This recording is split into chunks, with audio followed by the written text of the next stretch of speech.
Ma'am, he will join back. There is some technical issue with them, so he will connect us back.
Rajula ma'am.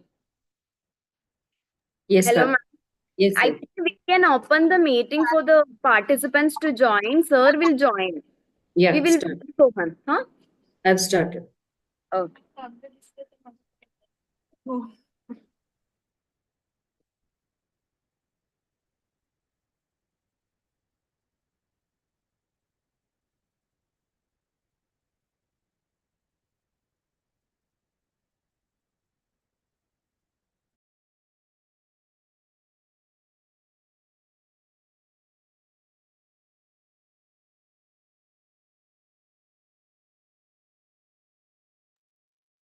Good morning, Dr. Johnny. Sir, we can't hear you. I think you're talking, but we can't hear you. Johnny, sir? We cannot hear you, sir.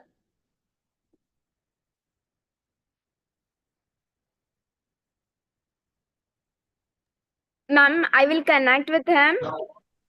Hello? Yeah, I think now improving. Sir, a little bit improving, sir. Yeah, now it's okay.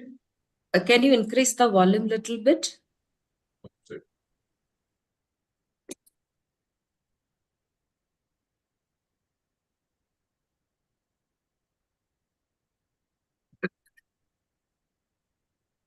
Is it okay now?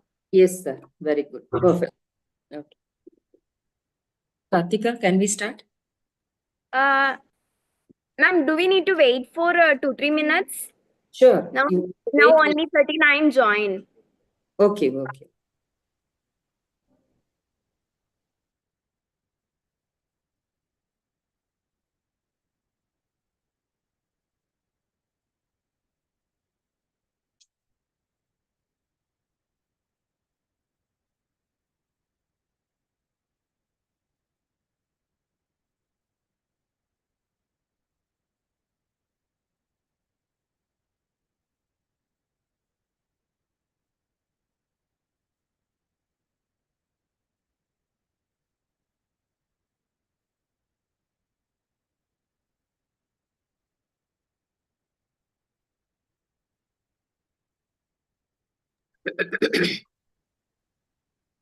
Dr. Amal, good morning.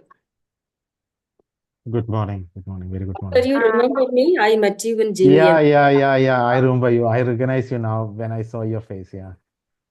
Nice seeing Good you. morning, Amal sir. Pardon? Good morning, Amal sir. Good morning. Good morning. You joined very early. Yeah, I know. I just wanted you not to panic if you No, don't sir. speak. No. Thank you so much for joining us. Yeah. So I'll come back at 11 then. No But issues. yeah, You can continue with us. No yeah, issues. If yeah, you're but free, you can continue with us. all right. Thank you. Yes. You can actually, get to know how it's happening since morning. Keep a track of the talk.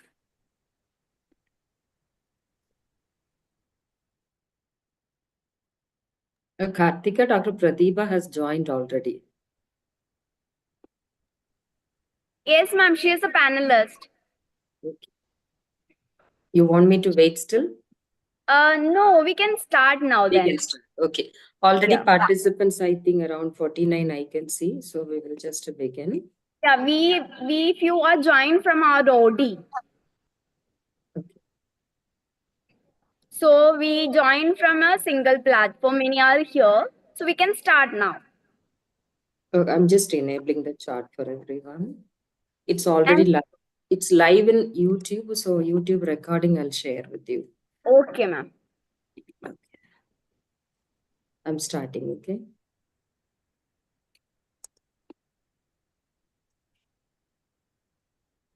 To accomplish great things, we must not only act, but also dream. Not only plan, but also believe. I feel grateful every day, even in the darkest of days, to be able to speak and to be heard, to be able to leverage whatever I have to help others to get heard, to challenge people and ask questions. Good morning, one and all present here. I thank each and every one of you for attending the day one of the conference yesterday and also for the good support that you had extended yesterday. The Globethics dream of having a society completely based on ethics will turn into a reality one day, and we have joined here to inaugurate the second day of the International Conference on elevating academic standards and practices in higher education. Globethics has always provided great opportunity for creating knowledge based on ethics, which will lead to sustainability. Let me put forward a big thank you to all who are present here on this memorable occasion with us today. On behalf of Vishwakarma University, Pune Center for Teaching and Learning and Globethics South Asia Center, I extend once again hearty welcome to the participants, the organizers, and also the guest speakers who are with us now. We thank each and every one of you for joining us today and also for taking your precious time among your tight schedule. We encourage each of you to use the chat box for introducing yourself and also for posting your comments for the speakers and organizers. Please use the Q&A box for posting your questions to the speaker. Once again, I welcome each and every one of you to delve deeper into the topic on elevating academic standards and practices in higher education. I'm sure you will have a day full of meaningful learning and interaction. Having said that, let me invite Dr. Kartika Devan and hand over the time to her. Thank you, ma'am. Thank you for the invitation and very good morning to all the resource persons, participants, faculty members. It's been a great pleasure to invite Johnny Johnson, sir, Dr. Professor Johnny Johnson, to the second day first session. And I'm very happy to invite him because he is my professor and very great academician, researcher, and a very good faculty guide for the PhD people. So, as a professor, I want to give us some introduction. So, he actually guided more than 14 research students and awarded more than 40 research students, PhDs, and he has a teaching experience of more than 23 years and industry experience, and he is actually committed and completely encouraging his students to be in the track of research and publications. So he have so many scholars indexed, ABDC indexed publications and book publications, book chapters. And recently, I want to express that also recently he got a best paper award from IIM Lucknow for his innovative research paper in the area of marketing. Actually, I want to highlight one more thing in South. He actually known as a Philip Kotler in the Southern University. There is a nickname in the marketing area. People know about Philip Kotler. So he's a great person to talk about that today's topic.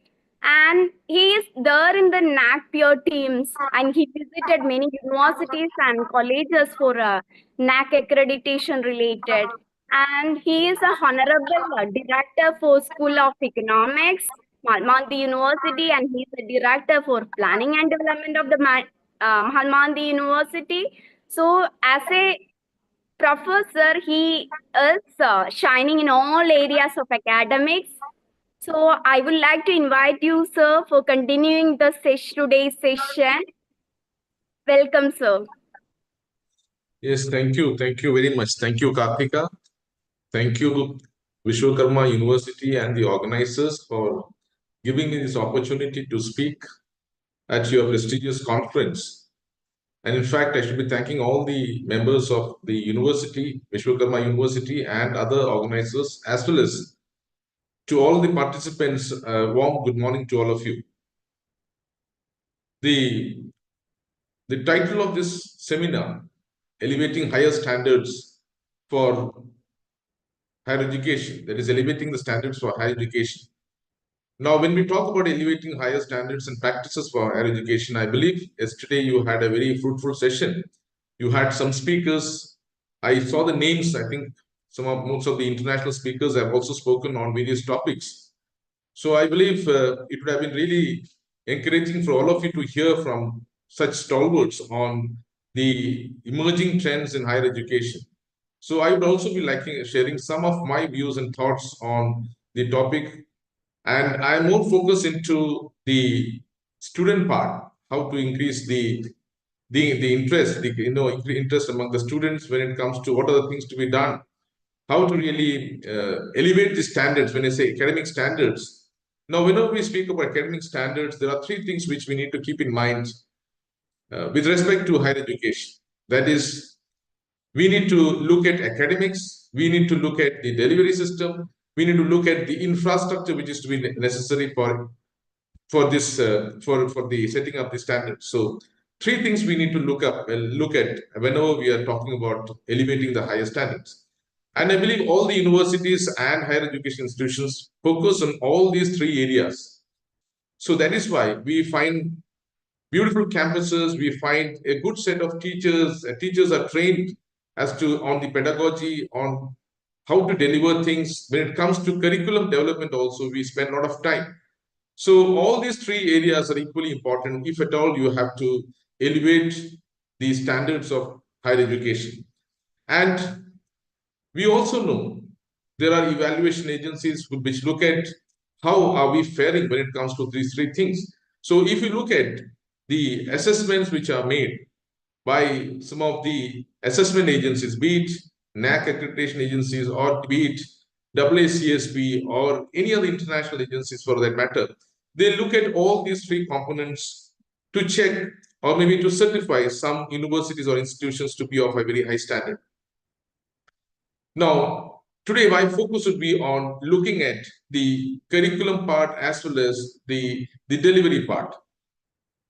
Now, all of us know about the new education policy which has been rolled out in India, as well as we also know the outcome-based education which has been introduced in our country. Now, this is not a new thing. This has been introduced long time back in various countries and all. So most of the Western world has been adopting this outcome-based education. Some have also progressed far beyond that. Now, when you look at the outcome-based education, basically we say it is a student-centric approach to learning. A student-centric approach to learning is what is said in the outcome-based education. Whereas earlier, most of us were looking at the teacher-centric education. Now, what is the difference between these two? Now, when we say student-centric approach, the first and foremost, what we say is here in a student-centric approach, the students are well aware of what they would be achieving at the end of this course. So, which means beforehand itself, we explain to the students as to what are the outcomes which are there in each and every courses which are going to take. So before taking up a particular course, the student goes through the outcomes and he decides which of the courses need to be pursued by him or her. Now, whenever we speak, now whether are we aware that do we know how to really list out these outcomes? So basically, education revolves around the teachers or the professors who take up these courses. So we have been saying it is the teachers who will have to prepare these courses in the right manner, will have to define these outcomes. Most often, we have been copying some of the textbooks, copying some of the literatures and other things from the Western world. We normally go through these textbooks and other things, and we go and deliver whatever we have understood from these textbooks in the classrooms. Now, there is something more beyond these things. So, as a teacher, whenever we design our curriculum, we are supposed to look at each of the contents which we want to really deliver in the class, see as to whether these contents, whatever we are going to deliver, will it be of any use to the students? And if so, what is that the student need to do after having understood these concepts, understood these things, and what way he can put these things into practice for his career growth and other things. That is why we look at these things in a structured manner. So outcome-based education looks at these things in a very structured manner.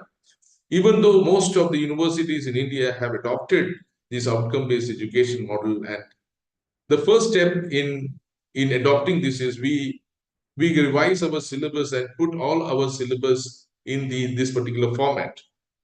Now here, I think most of the universities, including your university, including my university, or any other university for that matter, would have actually adopted these things. But here still, there are many questions which are to be answered. Some of the questions which are to be answered include, when we see a faculty member being given a syllabus, most often we see a lot of people leaving the universities, going to new institutions and all. When they enter into a new institution, they are given a syllabus. And most often what we see is these syllabus are not prepared by this faculty who is joining there. He or she has given the syllabus. So what happens? This syllabus has not been prepared. So how many of the teachers really know whether this syllabus, what is expected from this syllabus? It is said that whenever we are teaching in universities or colleges, or for that matter, any of the higher education institutions, the syllabus is supposed to be prepared by that concerned teacher, but in this particular format. So whenever we take up an assignment in teaching, we are supposed to ensure that the syllabus which we receive should be structured in the format which is given to you, but it should be understood thoroughly by the concerned teacher, and this teacher should imbibe everything, whatever is said in the syllabus, so that before, when he enters the classroom or when he goes for delivering this lecture, the teacher is able to explain to the students that the outcomes which are expected from this particular chapter, this particular course is so and so. And then this is put forward to the students, and students are made to understand. Some time is spent to understand as to what are the outcomes, what is that we can expect from this particular course, and that is how it should start. So that is something which, a practical thing which I've seen in most of the universities, because you are given a syllabus which is an outcome-based syllabus, but if you ask the teacher, what is that you understood from this syllabus? What is that you expect? What are you going to deliver in this syllabus? What do you think should be understood by the students in this particular syllabus? The questions like this, when it is put forward to these students or to that particular teacher, both of them doesn't know. So whenever we speak about outcome-based education, it is the teacher alone who will have to look at these things in a very, very critical manner and see whether whatever we have outlined, it is the teacher who will have to outline, because the teacher has got certain perception, certain ideas about that particular course, the teacher's knowledge about the course, everything comes, and then that is what is told to the students, and the students need to understand. Then the class will be very interesting. Now, having said all these things, on one side, the ideal thing is this, what we practice is slightly different. Now, where do we need to bridge the gap? This gap, whatever we see from what is ideal, what is being practiced, I think there exists some gap, and this gap need to be need to be solved, and this gap need to be filled appropriately by the teachers, and so that the students who pursue our programs, our courses, would be in a position to understand clearly what is expected from each of these programs.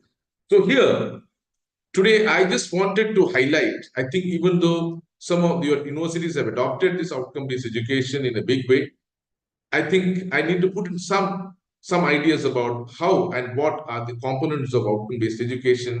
How are we supposed to understand these things so that we can deliver our program in a better manner.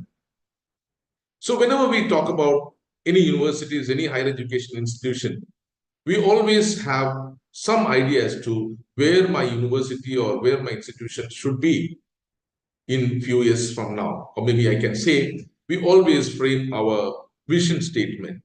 So if you look at our vision statement, we would clearly define what we are planning to be in future. Now, all the activities which a university pursues should be aligned with the vision statement which we have prepared. Because vision is nothing but a dream of where I want to reach or where I would be in probably 5 years, 10 years, or 15 years down the lane. So this is my dream. So according to your dream, we'll have to align our curriculum, our programs, everything. Now, having said that, so when you have clearly defined your vision statement, you also need to define along with that what are the graduate attributes, in the sense, what are the attributes which you pursue, which you see, which you want to see in your students once they pass out from this particular university. So we try to align these things from the vision with the graduate attributes, and then comes your program outcomes. We say program outcomes. Program outcomes basically mean, because it has been again understood differently by different people.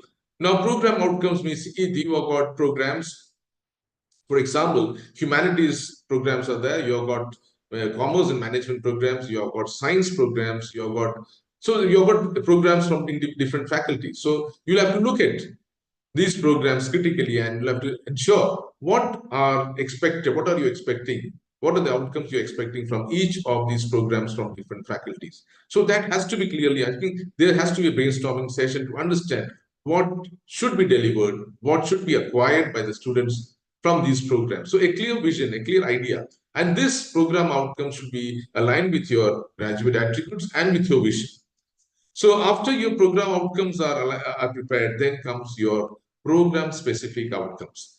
Now, what are program-specific outcomes? Program-specific outcomes, it can be understood as very specific to your program. For example, under the Commerce and Management Studies, you may be having Masters of Business Administration, you may be having Masters of Commerce, Masters of International Business. You've got many such programs. So specific to each of these programs, you'll have to define what are your program-specific outcomes. So that's the next thing. And then once you've defined your program-specific outcomes, you will have to then come to the various subjects or the courses. Subjects are otherwise called as the courses, which are there under each of the programs. So for each of these courses, you need to define your course outcomes. What is that? These courses, what outcomes are you expecting from each of these courses? You list out these courses.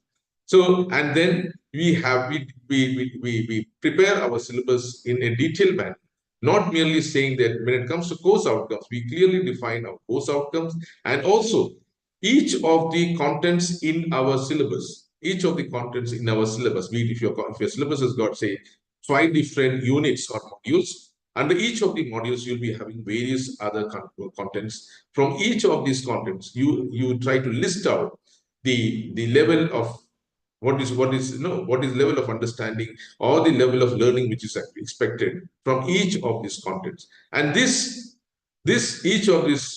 what do you expect for each of the elements which we said, the levels of learning which you expect, this has to align with your outcomes which you have stated. Now, this is how it goes on.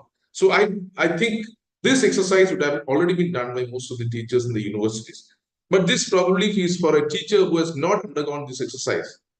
This is very, very important whenever we are talking about student-centric learning. Now, whenever we prepare a syllabus, there has to be, and the next important step is each of these things, your course outcomes, maybe your levels of learning should be mapped with your course outcomes. Your course outcomes need to be mapped with your program-specific outcomes. Program-specific outcomes should be mapped with your program outcomes. Then it should be mapped with your graduate attributes and your vision. So there's a whole lot of linkages which we need to be there. Now, most often, we prepare a syllabus without knowing or without having a linkages with each of these things. So if we have to really achieve what we are planning to achieve in a short term or a long term, we will have to ensure that this mapping is done so that these interconnections between course outcomes, program specific outcomes, course outcomes, program specific outcomes, program outcomes, graduate attributes, and vision statement, this mapping has to be very clear. So that is one part. So the second part is, how do you go for evaluation? How will you evaluate to see whether whether these outcomes are achieved? Now, there is another important task. So there is no point in you framing all these things and keeping it with you without knowing how to evaluate and see whether these outcomes have been achieved or not.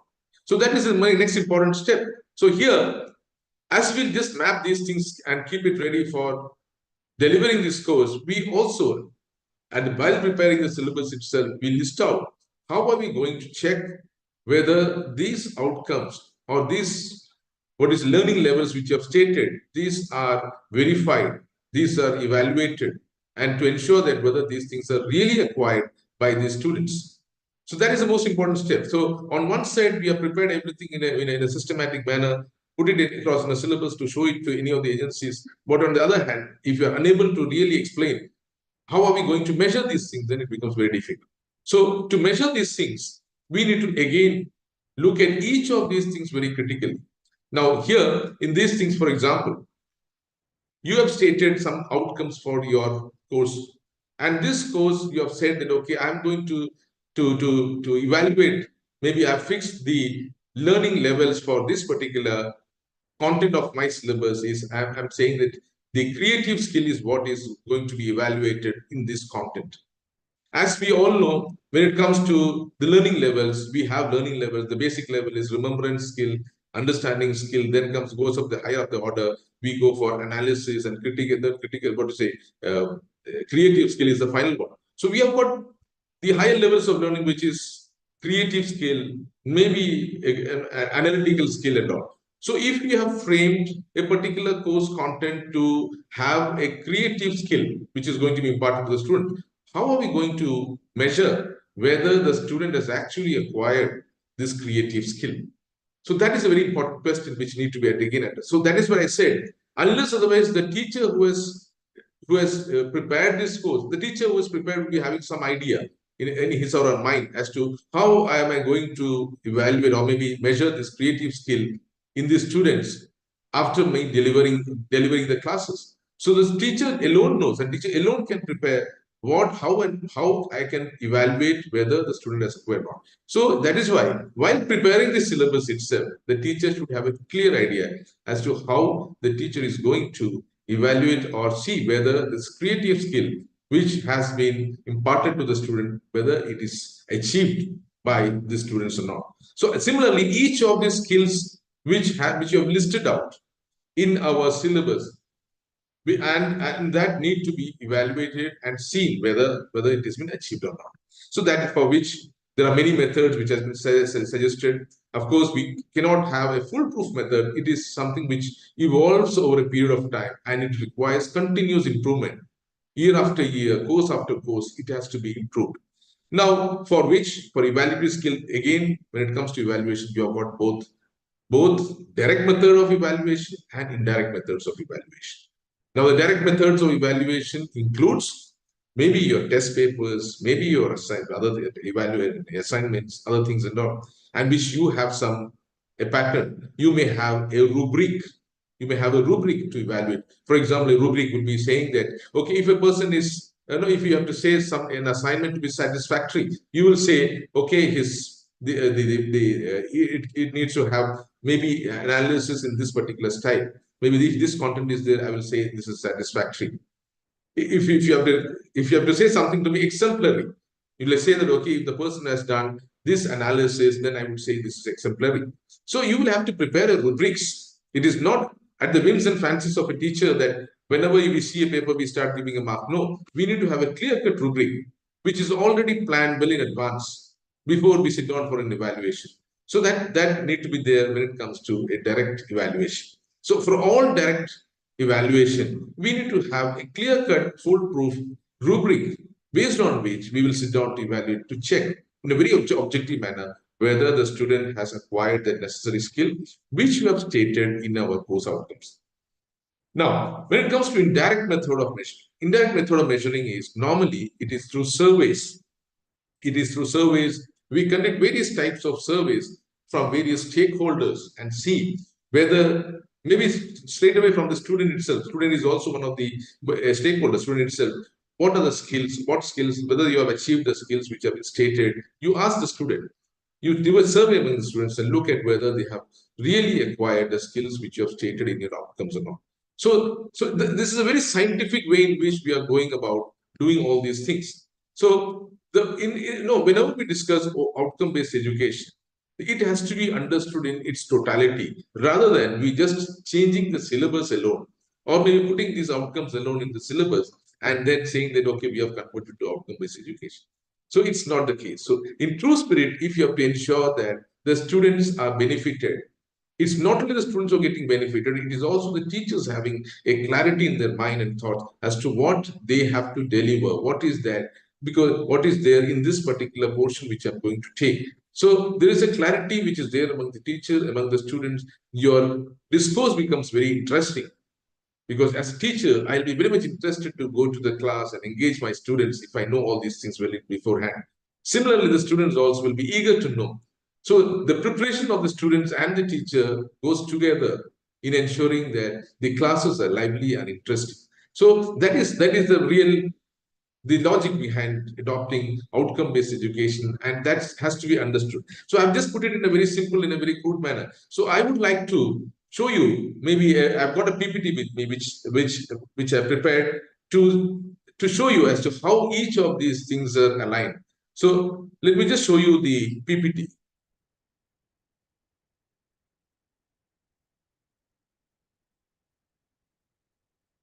Kartika, somebody can help me in. Oh, sir, there is a share button. You can click that. First, you keep your PPT open. Okay. And the green color share button with an upward arrow. Click that one. Is it come now? Yeah. Sir, it's coming, sir. Okay. Now is it visible? Yeah. Yes, sir. Yes. Yes. So I've just prepared this a small PPT just to explain, because even though I have told these things in my words, because to understand this, how it is, because when it comes to talking about OB, outcome-based education, even though it has been followed in various institutions, even various universities, the reason why I thought I should really take up this topic is, it is from my own experience, because while visiting most of the universities and colleges for evaluation, for our evaluation, NAAC evaluation, when there are many questions which are posed with respect to outcome-based education.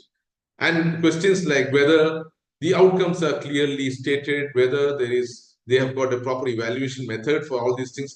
We are surprised to know that most of the colleges, most of the institutes, they are unaware as to what is linkages between each of these things, how these things need to be done. So that's why I thought I'll take up this topic and discuss here. Now, if you just look at the outcome-based education, I told you the meaning. I'll just explain to you the steps and what are the types of documents. Now look at these things. Outcomes reflect broad educational expectations for each program. It is something which is understood by everybody. What the student should be able to do at the end of the learning is very, very important. That is outcome. Now, what are the objectives? To ensure continuous improvement of programs. Now, that is why I stated, it is not that once a year you prepare, maybe one particular academic year, you prepare all these outcomes and you put it across in your syllabus and maybe you start learning or maybe teaching. That's not the thing. As I said, it is evolving over a period of, it has to evolve. So every day, maybe whenever we look at this paper, then next time, the same course next time, probably we may find there are new things to be added, new ways and methods to ensure that this particular outcome is important to the student. So we'll have to look at things that way. So that is why, to ensure continuous improvement of programs. Then when it comes to the curriculum, OBE should be the key driver of curriculum management. That is, when it comes to content, when it comes to structure, when it comes to pedagogy, which normally doesn't happen. Whenever we ask to go to the classes, we just go, engage our students, we think we have fulfilled the task. It is not the case. It should be purely revolving around this particular OBE. Our entire academic curriculum should be based on our OBE. So that's something which all of us, and it is being this particular OBE terminology. There are many terms for that. For example, everywhere it is not told as OBE. Somewhere it's, some places it is called as assurance of learning, AOL. Assessment of learning also is there. That is another term which is very similar to OBE, because these terminologies are used interchangeably. Now, what are the key questions in OBE? The key question is, what will our students learn in our program? What are our expectations? How will they learn it? How will we know that they have learned it or not? What will we do if they have not learned it? So there's a whole steps which are there. So these are the key questions. So it is not you going to the classroom and just delivering the lecture and coming back saying that everything is okay. Student now will have to write the exam, they'll have to study. So these questions will need to be understood, and this should be there in the minds of every teacher. Whether what is that our students will be learning from this program? What is the expectation of the institute as a whole? Now, how will they learn these things? How will we know that they have learned it or not? And what will we do if they have not learned it?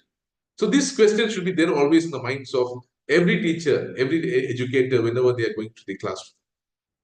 Now, I'm just going to explain the process. So it starts with, the first step is establish POs and PSOs.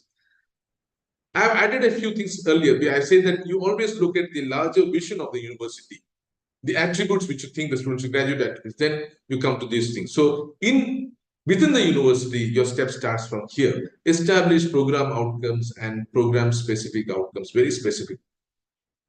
Second is alignment of curriculum with adopted outcomes. Very clearly, as I said, from the PSOs comes, you know, the larger program-specific outcomes. If you have listed, say, 8 program-specific outcomes, I can give examples of management studies, which normally I teach. So in our management studies, we have stated one of the program-specific outcomes are imparting good communication skills. Now, this is one of the basic, primary, specific outcomes which you have stated in our syllabus. Now, maybe ensuring good communication skills. Now, you may ask, in which all papers, by studying which all papers one can really cultivate this good communication skills? Is it only in the business communication paper alone? No. There are many other papers. For example, I can take marketing also. There also, when students are made to ask to make presentations, students are made to come to participate in presenting their marketing strategies, all these things. So we are saying that the communication skills get developed. So there also, for communication papers also, one of my outcomes could be, maybe I can write my course outcomes as to enable the students to make independent presentations on business plan or marketing plan. So where my communication skills are measured. So I can link my larger program-specific outcomes, ensure that this program-specific outcomes gets imparted not only from one particular course, but also from different courses which I'm taking. So I need to look at things that way. So alignment of curriculum with various adopted outcomes. So determine benchmarks or criteria for success. When will you say a student has actually acquired these outcomes? So that's why I said, so what are the benchmarks which you fix? So you need to have proper methods. I said rubrics. So the next 4 step is identify methods and measures. There are many methods which you can adopt. And this can actually be maybe brought by the concerned teacher, because the concerned teacher has got, he or she is the person who is designing this curriculum. The outcomes is listed by the teacher. The teacher will definitely know how I should measure. So that methods need to be brought here. Collect and analyze the data. Because that is you are collect, because after having imparted all these things, then you are analyzing it. You're analyzing whether the students have actually acquired these things or not. And that's why I said you have got indirect methods. Take a survey, ask the students, take other stakeholders also. Then after you have done both your direct methods and your indirect methods to collect the data and analyze, then you go to the last step, which is using assessment information for continuous improvement. That is, this is not something, doesn't get over. When then after having prepared everything, delivered the classes, it doesn't get over. You have to continuously improve. As a teacher, I am into it. I take back the feedback from my students. I look at the data which I've collected, see whether the outcomes which I've stated, whether it is clearly acquired by the students or not. If not, what are the next steps to be done? And if it is acquired, I stretch a bit further. I will say, okay, let me just go to the next step. Get, maybe some more things I can impart. So it doesn't stop anyway. It is continuously improving now. So I'll just go to the first step, establishing POs and PSOs. Here, a learning outcome states at the end of the program. We normally say at the end of the program, the students will acquire. So I state my my outcomes like this. At the end of the course, the students will be able to dash, dash, dash. I'll put it that way. So here the question is what students should know and able to do, because the verb is very important. Because we use doing verbs, that is verbs, doing words or verb. So how will students be able to think? Bloom's taxonomy is brought in there, the learning levels.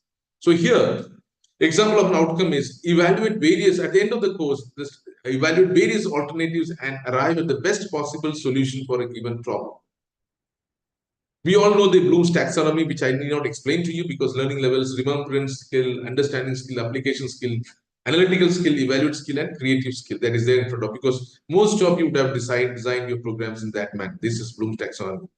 So programs outcomes are driven by the mission of the department, as I told you, the vision, mission, and graduate attributes of the institution. So that's why I started from there. The vision of the university or institute, from there comes your graduate attributes, then comes your specific outcomes or course of the program outcomes and program specific outcomes. Then comes your course outcomes. Okay. Now I believe all of you know what is the difference between a vision. When vision is something which because vision always answers the question, where do you want to reach? Where do you want to reach in 5 years down the lane or maybe 10 years down the lane? And mission statement answers your question, what will I do to fulfill my vision? So what will I do is the question. That is stated in your mission statement. To reach there, we normally state a mission statement. We will be imparting so and so. We'll be imparting, socially relevant courses, socially relevant programs. All these things we state in a mission statement. Mission answers the question, what are you going to do to fulfill your vision? So anyway, for example, we develop socially responsible and holistic leadership in a supportive learning environment. We say that. Then we say to develop and enhance business leadership through innovative world-class programs in management. There are various mission statements which you faced. Now coming to these POs, PSOs, and course outcomes. I said when it comes to outcomes, you have got 3 levels: program outcomes, program-specific outcomes, and COs. So program outcomes reflect broad educational expectations for each degree program. Now here, there has always been a confusion with respect to program outcomes and program-specific outcomes. So here, what I've said in the earlier is, because you can take programs which come under a particular faculty. You can say that is the program outcomes. When it comes to specific programs, then you can say it is program-specific outcomes. Then when it comes within that program, you can always say it is course outcomes. So this has been applied differently by different institutes. So the best way to understand this is this. So we can more or less concentrate more on program-specific outcomes and course outcomes and align that straight away with our graduate attributes and vision statement. Now, when I say this, now we have our institutions, our universities having a clear-cut vision statement and mission statement. We also have various departments within our university. It is said that every department also need to have a clear vision and a mission statement. Now, the department's vision and mission statement should align with the university's vision and mission statement. So there has to be an alignment. So that is the first step. Then below that, you come to your program, broad program outcomes. Then comes your program-specific outcome. Then comes your course outcome. That is a hierarchy. So how to write outcomes? Writing outcomes. Use a single clear action verb. A clear action verb for each learning outcome. Do not use vague terms such as to know about, to be familiar with, to understand. No, nothing. To be aware of. No. It should be a clear action verb. Write in short sentences to maintain clarity. It should be understandable to every student who looks into your syllabus. It should be understandable. A learning outcome is much clearer as a number of short sentences rather than one long complex sentence. You can break up the sentence and write also, no problem. So course outcomes should relate to PSOs and POs. The learning outcomes should be observable and measurable. When I say this, because when I say whenever you state something as an outcome, keep in mind that this has to be measured. And who has to measure it?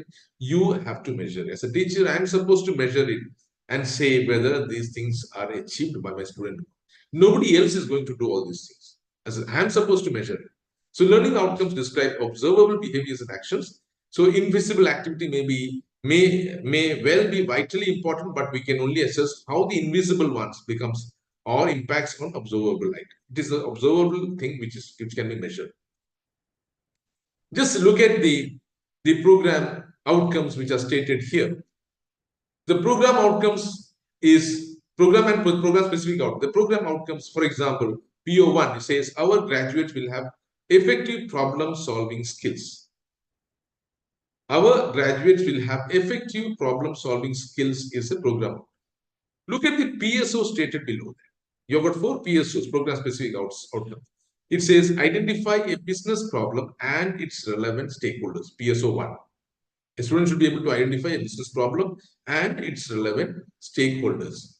Number 2, it says the student should be able to apply appropriate quantitative tools and techniques to analyze business problems.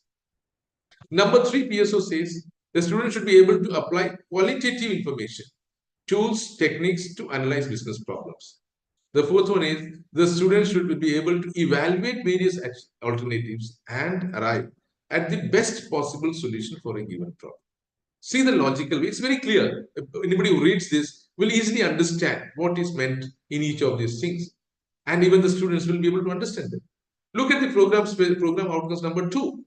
Our graduates will communicate effectively in business context. That is program outcomes 2. Look at the program specific outcomes. Our graduates will be able to make oral presentations effectively in a professionally business context.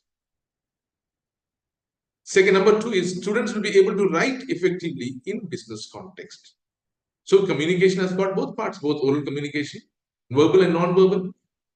So presentations, everything, reading and writing is there. So you see, both these things are covered there. So number 3, just look at programs outcomes. Number 3, our graduates will demonstrate integrative thinking. And see, look at the specific outcomes. It says, explain how a given decision or intervention affects each of the key functional areas of a firm.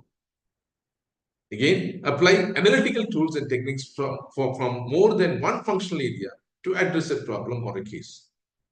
So look at the alignments from alignment of the program outcomes with that of program specific outcome. We can all look at our own syllabus and see whether these alignments are there or not. If not, then you can still work on ensuring that these things are very clearly stated or not. Then look at the program specific program outcomes number 4. Our graduates will demonstrate an ability to engage in ethical reasoning. The program specific outcome says define whether the student should be able to define an ethical issue. When I say the student should be able to define an ethical issue, will they be able to define an ethical issue in a particular thing? The student should be able to identify the specific entities being affected by the ethical dilemma. The student should be able to articulate the consequences of each possible action. So these are very specific. So it should be stated very clearly, and each of the statements should be, I should say, lucidly clear, so that the students as well as the teachers can understand these things easily. There should not be any doubt. So I'm just taking another course, for example, a research methodology course. The outcomes. See, now I've just stated the previous slide, stated the program specific outcomes, program outcomes, and program specific outcomes. Now coming to the course outcomes. Course outcomes are specific to each of the courses or subjects which you're handling in a particular program. So in a research methodology course, just look at the course outcomes, which are expected course outcomes. Here, the student should be able to understand the significance, objectives, and types of research. That is significance of research, objectives of research, and types of research.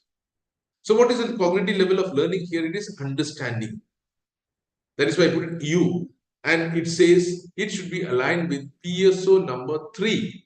Program specific outcomes number 3. I would have stated a list of program specific outcomes.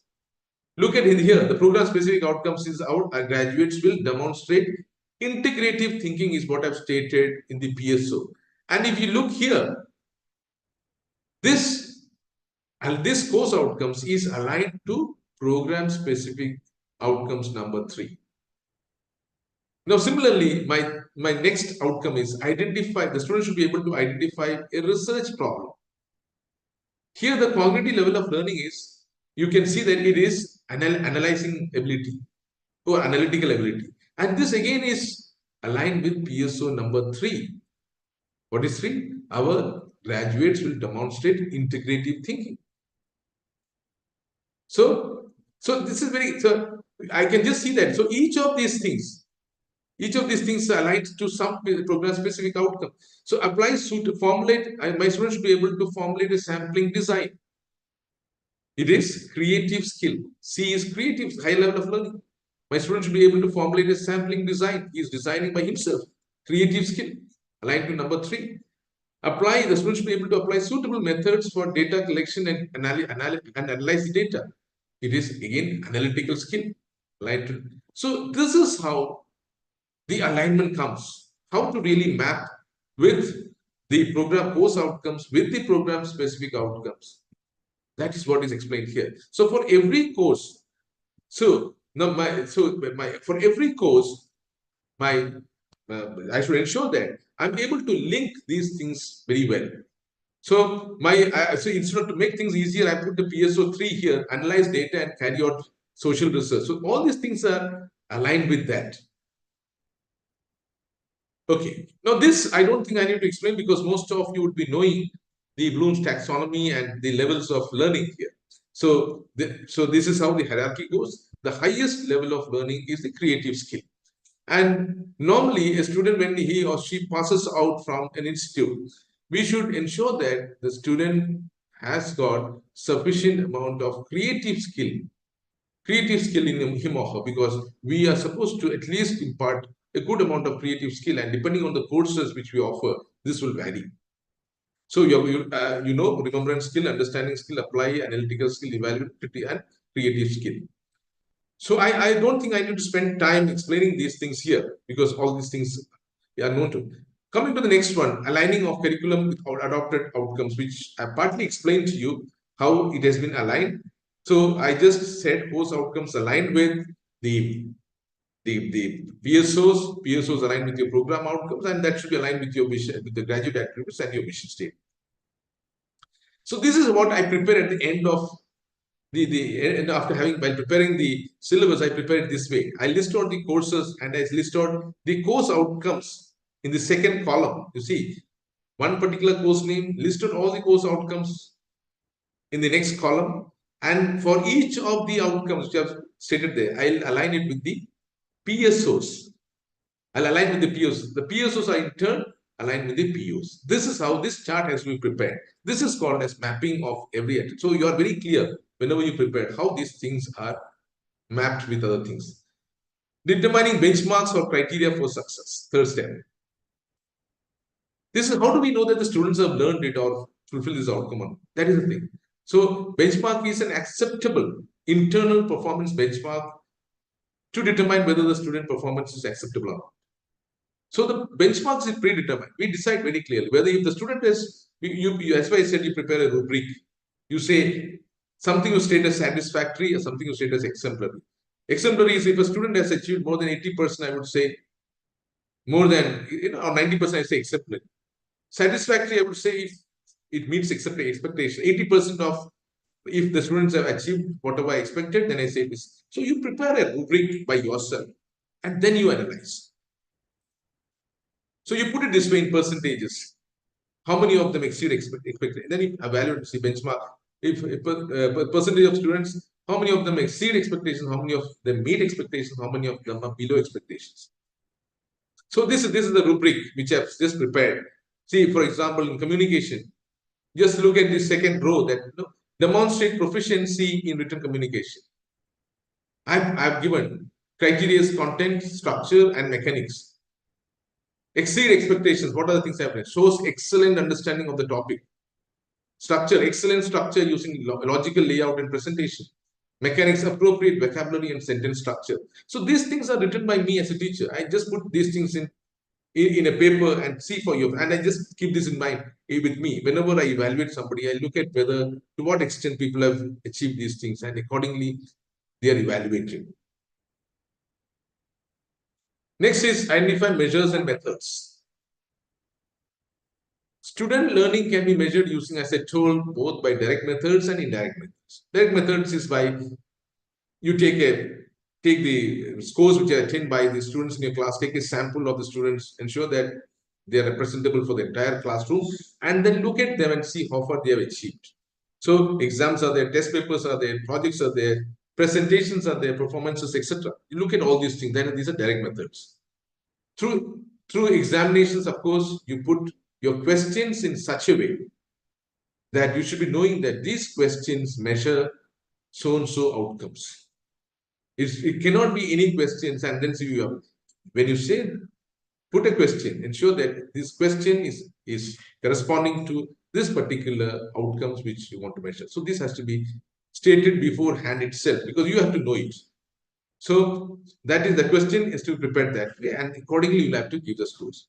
So it is a very scientific way of doing things, So an assessment task other than examination, your oral presentation also, everything. So for all these things, you clearly have an idea as to when can you say that somebody has done above satisfaction, above the normal level. All these things, you should have a clear idea.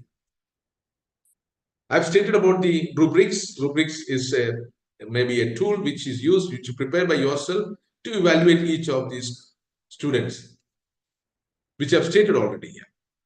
Then, of course, after the end of the semester, end semester examination, now you look at these things. If a student is to be assessed holistically with continuous assessment and end semester examination, you put all these things in a sheet and then see for yourself whether the student has really achieved or not. So for everything, you have an evaluation. So indirect methods I have stated is by doing some surveys. So here you ask the students about their opinions or thoughts about the knowledge which they have gained, their skills, their attitudes, their learning experiences, their perception of services received, and or maybe you can also ask the employer how your students are faring there in their institution, their companies and all.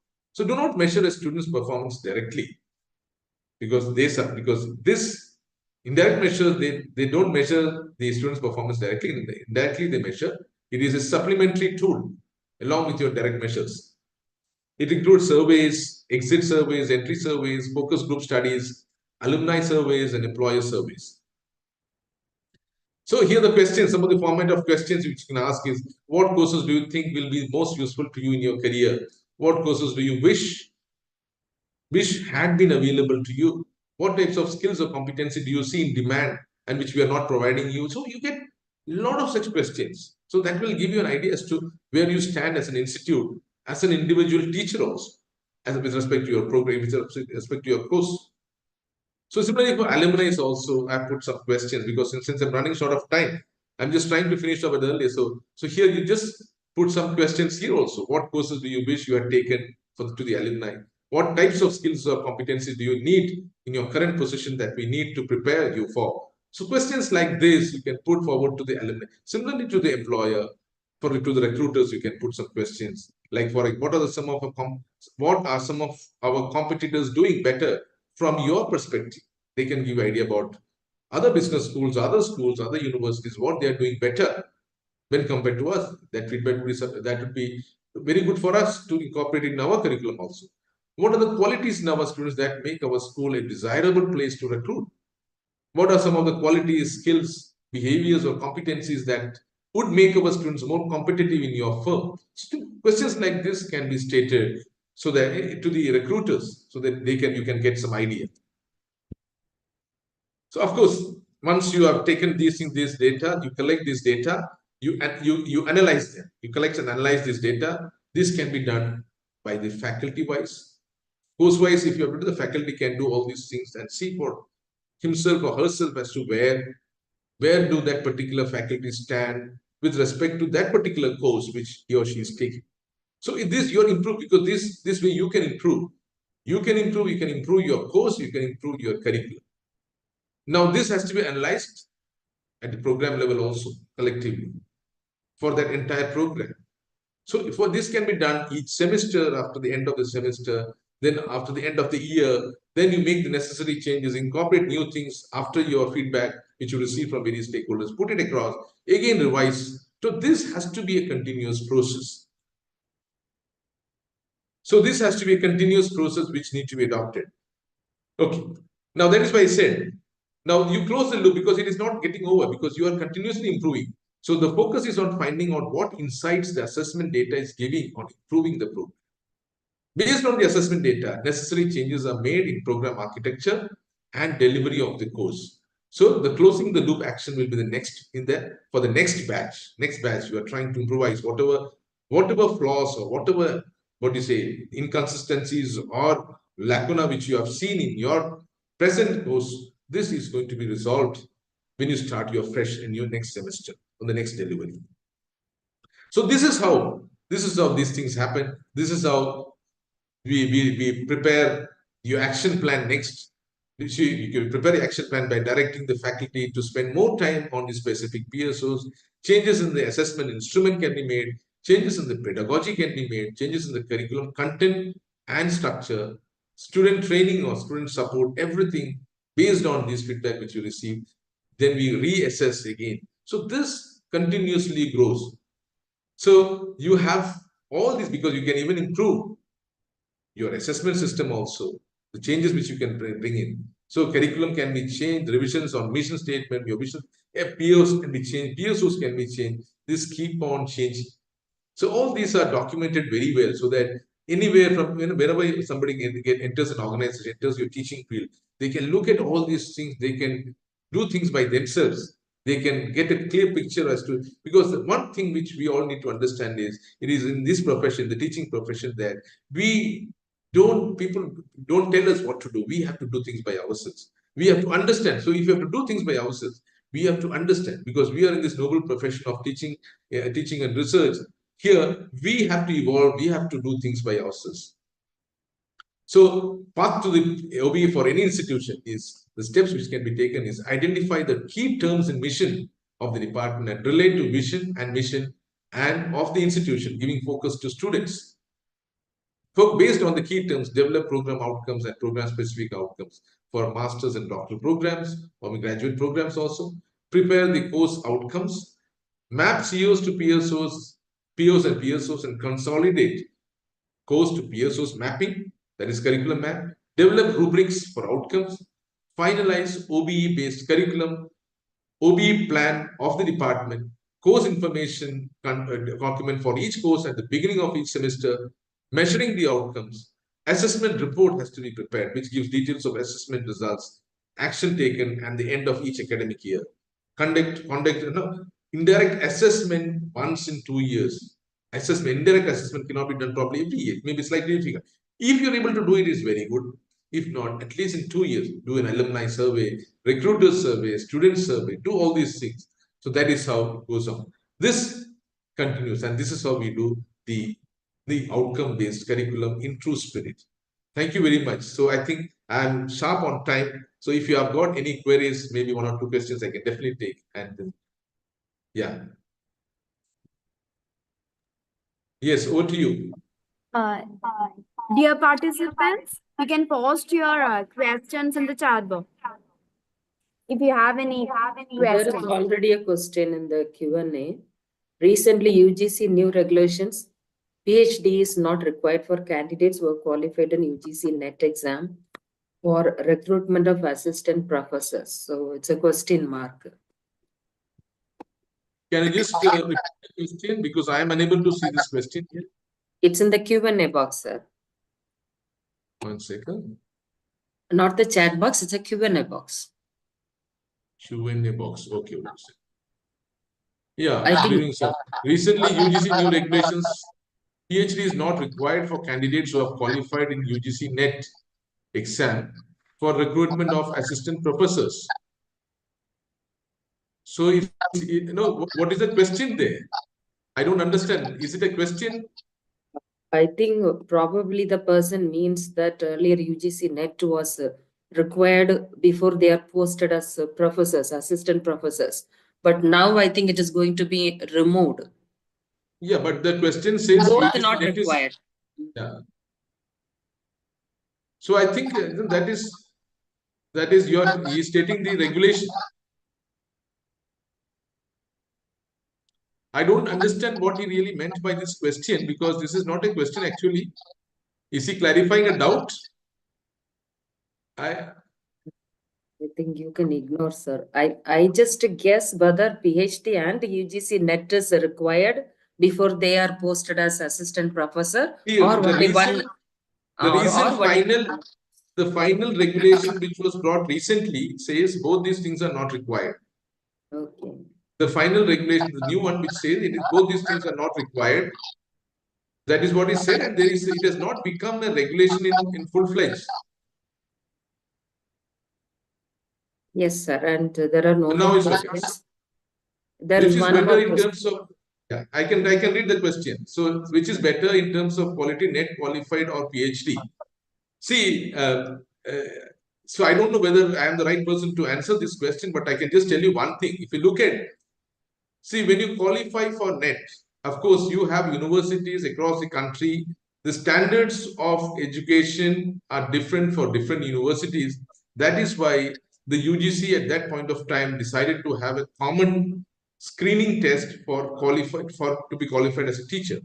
So they said we have a national level test, that is national education test. So they said based on which whoever qualifies these tests could be considered as better than the others. So that is why so I would say definitely there should be a national level examinations for each of these things, or at least a PhD for it, because the quality of education varies from institute to institute. So obviously a national level examination for selecting or for qualifying teachers to get into a particular teaching job, it would be always welcome, because that is why this thought was repeatedly coming. And I think since the introduction of the NET, I think they have not withdrawn it so far.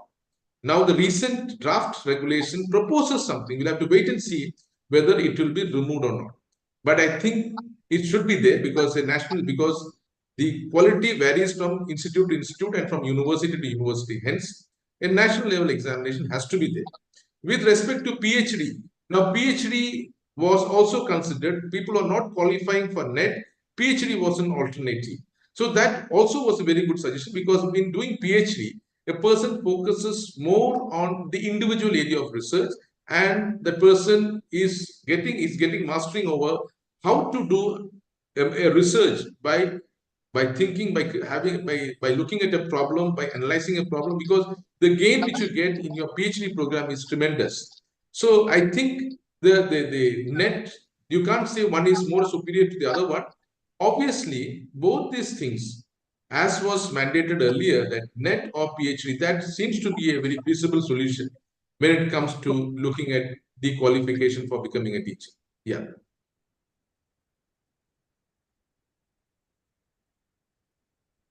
Yeah, anything else? No questions, sir. Kartika? Yeah, ma'am. Thank you, sir. Thank you so much for the elaborated session. I think it's now very clear about the student-centered education. You explained, elaborated COPO, PSO, mapping, BTL, everything with examples. It's very clear, and I request you to share the PPTs, because some of the students requested the PPTs of yours presentation in the group chat box also. So I kindly request that. And the session was very great session. Everything each and every points you elaborated in a wonderful way. So once again, thank you so much for joining with us for the 2 days international conference. Thank you, sir. Thank you. Thank you very much. Thank you very much. I It's think I can very- leave now. Very informative session, sir. From Thank you. Globethics side also, we thank you. And I'm sure the participants really enjoyed and learned quite a lot of new things from you. And I prefer staying in touch with you probably to come with an invitation to have you as a speaker in Globethics other program also. So thank you so much, sir. Thank you very much. Thank you very much. So Thank I can you. leave now. Yes, sir, you can leave. You can leave, sir. Thank you. Thank you.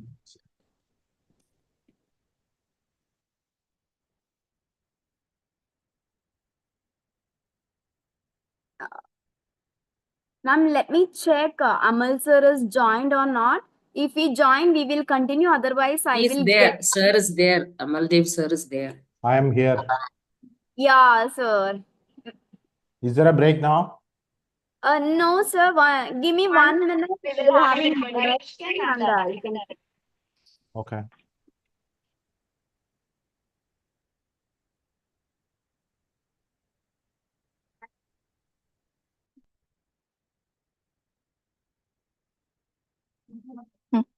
Hello. Good Good. morning, sir. A morning. warm welcome to you on behalf of Vishwakarma University, CTL Pune, in collaboration with Globethics. I take this opportunity to introduce you to our esteemed guest for today, Dr. Amaldev Manuel. Dr. Amaldev Manuel is an associate professor at the School of Mathematics and Computer Science, IIT Goa. He holds a PhD in computer science from the Institute of Mathematical Sciences and specializes in logic in computer science, automate theory, finite semi-groups, and functional programming. Dr. Manuel has held prestigious appointments, including visiting and adjunct faculty roles at the Chennai Mathematical Institute and the University of Warsaw, and has conducted postdoctoral research in France at University Paris, Detroit, and University Bordeaux. His teaching profile includes diverse courses such as data structure and algorithms, functional programming via Haskell, and automate theory. Dr. Manuel's research contributions span leading conferences and journals with work on topics like algebraic characterizations of logic and cost functions in automata. He has received accolades like Erasmus Mundus Scholarship and the Warsaw Center of Mathematics and Computer Science Fellowship. Reflecting his impactful academic career, we are hoping for a very great session forward. Now I would like to request Dr. Amaldev Manuel to please start with the session. Yeah, 1 second. Huh? How do we go full screen? I don't know if this. Okay. Could you, some of you at least stay on with your video on, because I prefer to get some feedback, visual feedback while I am talking. It's very difficult to talk to an empty screen.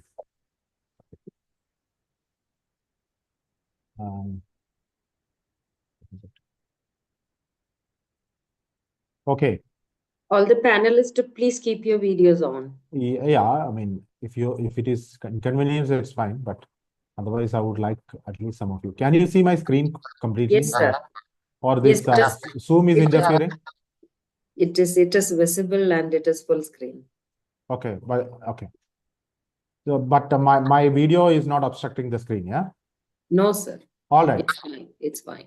Okay. So I have very small message. I'm not an education theorist. I'm a practitioner of education, education theory. I teach computer science at IIT Goa. I'm a theoretician, so I teach theoretical subjects. This semester, I'm teaching theory of computation, which is dealing with what is computable, what is not computable, and all those things. Usually, I teach programming languages, discrete mathematics, things like that. So it's some of my own personal experience and difficulties people face, and at least some advice which I can give from my experience. That's what I want to share in this talk. So I'll start. So the basic, let's start. I'm going to talk about evidence-based learning strategies, but we are going to come to that. So what is CFTI? CFTI is Centrally Funded Technical Institute. That's our terminology. for IITs, IIITs, NITs, and all centrally funded technical institutes. I made these slides for presentation at CFTS, that's why. But I think it is a problem affecting all Indian institutions. So what are the many plagues of Indian CFTIs? One is variegated classrooms. Variegated plant, you know what is a variegated plant. All those leafy plant which we keep in our living rooms, it has shades of green and white and so on. So different colors, that's what variegated means. Our classrooms are also like that. People are drawn from different language backgrounds, economic backgrounds, social backgrounds, caste and religious backgrounds, and so on. So our classrooms are not at all uniform. So it comes with its own challenges. Second is students' apathy. Most of our students wants to get a job, but that's what their primary aim is. And their primary focus is on what makes them employable, what gets them a job. But unfortunately, they are not really interested in acquiring the skill set, or it is a hard job to acquire the skill set. So what it naturally results in is there is a disdain, or there is an apathy for what is happening in the classroom. But there is a search for what makes them more attractive for a job market. That's what students' apathy means. That's a technical term, students' apathy. We have very limited liberal arts portfolio, especially in engineering education. We have very little humanities listing. So most of our engineering backgrounds, engineering graduates cannot talk properly, make presentations, or write a good resume, or converse on a subject, and so on. So all happens because of limited liberal arts portfolio. Poor caste and gender sensitization, you know what it is, or I don't need to explain that. Insufficient mental health infrastructure. And finally, the main point which I want to talk about is lack of pedagogical training of faculty. It's a major serious problem. It's more of a problem in technical education institutes, because our faculty don't undergo any sort of pedagogical training, and their only eligibility to teach engineering sciences is having a degree in engineering. Okay, so this is a plague doctor from the time of bubonic plague. So he has a long beak in which he fills all kinds of spices and medicines, and he's the best the students could get, or the patients could get those days. He doesn't have much of a remedy in his hand, but he's trying to help everybody. So I feel like as teachers, as education experts, we are also in a similar situation. Our students wants a lot, but our system cannot deliver a lot. Okay, what are the main functions of teacher? Of course, this is how we understand teachers as: one is a repository of knowledge, orchestrate of the learning process, then inspire, nature, mentor, organize, plan, evaluate, assess, all kinds of things. The previous speaker already talked about a lot of things. So I want to talk about the orchestrate of the learning process. This is the most important aspect. So why? So a long time, it's been a long, we have understood all through history that the best way to educate a person is one-on-one teaching. That's why when Alexander was to be educated, Alexander's father, Philip of Macedon, invited Aristotle to educate him. So it was a one-on-one teaching, or maybe a couple of more students, maybe from the court. But we cannot afford that one-on-one teaching. That is why we have 1:30 or 1:2. We start from 1:2. We would like 1:10, but it goes up and up. Now the question is, what happens when in a classroom?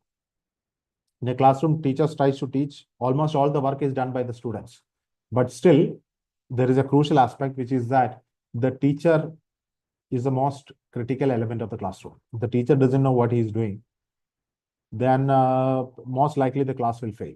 Nobody will learn anything. So this is what we call teacher effect. Even though most of the work is done by the student, as the orchestrator of the learning process, teacher has the most important function. That is why what we call teacher effect. So formal definition is increase in students' stock of human capital. So if you put it in a purely materialistic term, teacher effect is defined to be the increase in stock of human capital in the student. However, that may be achieved. For instance, it could be better communication to student, classroom management, encouragement of a greater effort by parents or students, and so on.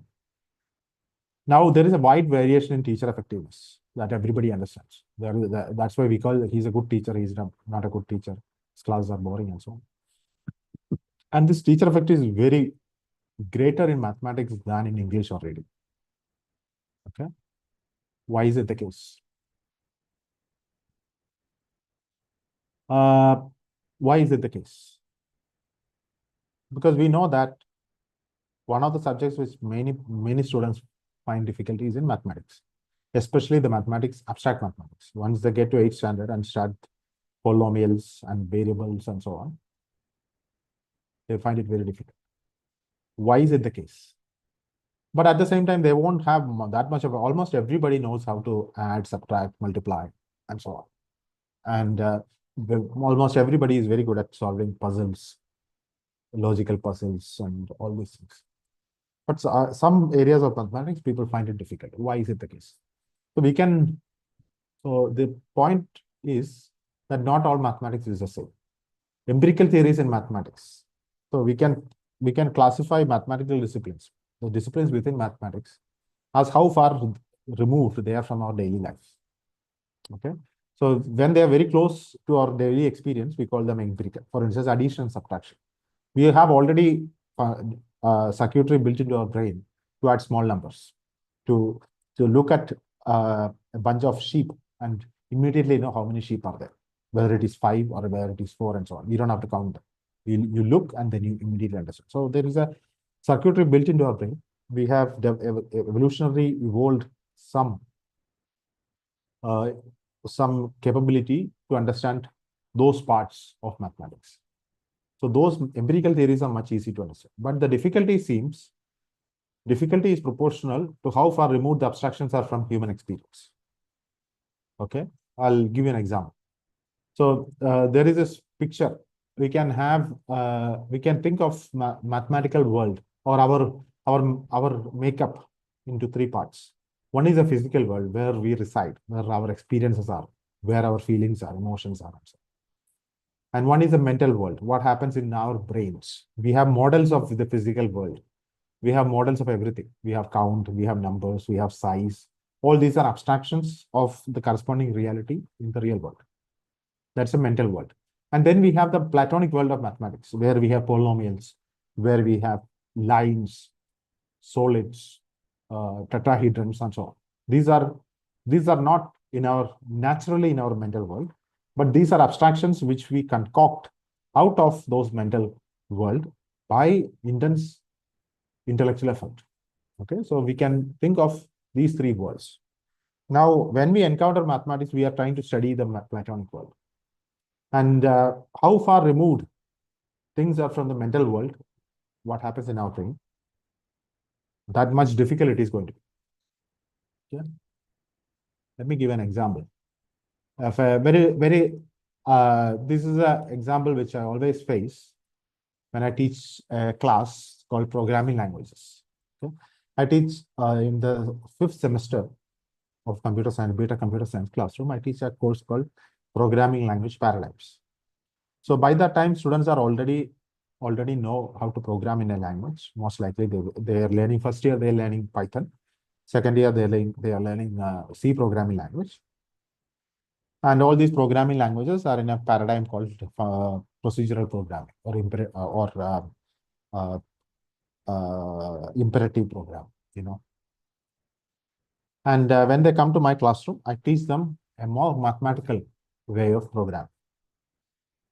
And as you know, if you do coding in Python is not very, very difficult because there is a sequence, there is a mental picture. Anybody who knows programming knows that I have to solve a problem. I have an input, I have to transform it into an output. And a programmer initially takes this problem. Okay, this is the input, this is the output. And then comes up with a sequence of steps. Okay, this is how I will do this, then I'll do this, then I'll do this, then I'll do this, then I'll get this, then I'll output. This is how programmer naturally sequences the program. And then that mental picture is translated to a programming language. And that's what we call the process of programming or coding. And in functional programming, what happens is that you don't have the sequence of steps. What you write is mathematical functions. You write mathematical functions to achieve the task.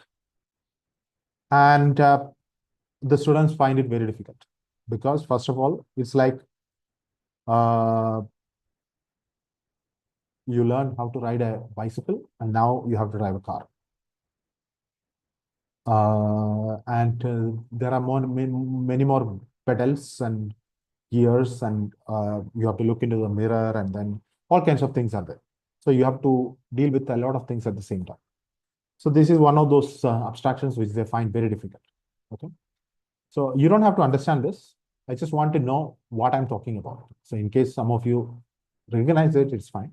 So in functional programming, a monad is a structure that combines program fragments or functions and wraps their return values in a type with additional computation. Given any well-typed basic types TU, a monad consists of three parts: a type constructor M that builds up a monadic type MT, a type converter often called unit or return that embeds an object X in the monad. Unit goes T to MT, a combinator which is usually called bind, represented by an infix operator sequence that unwraps a variable, then inserts in a monadic function expression, resulting in a monadic variable and so on. So it's a very complicated abstraction.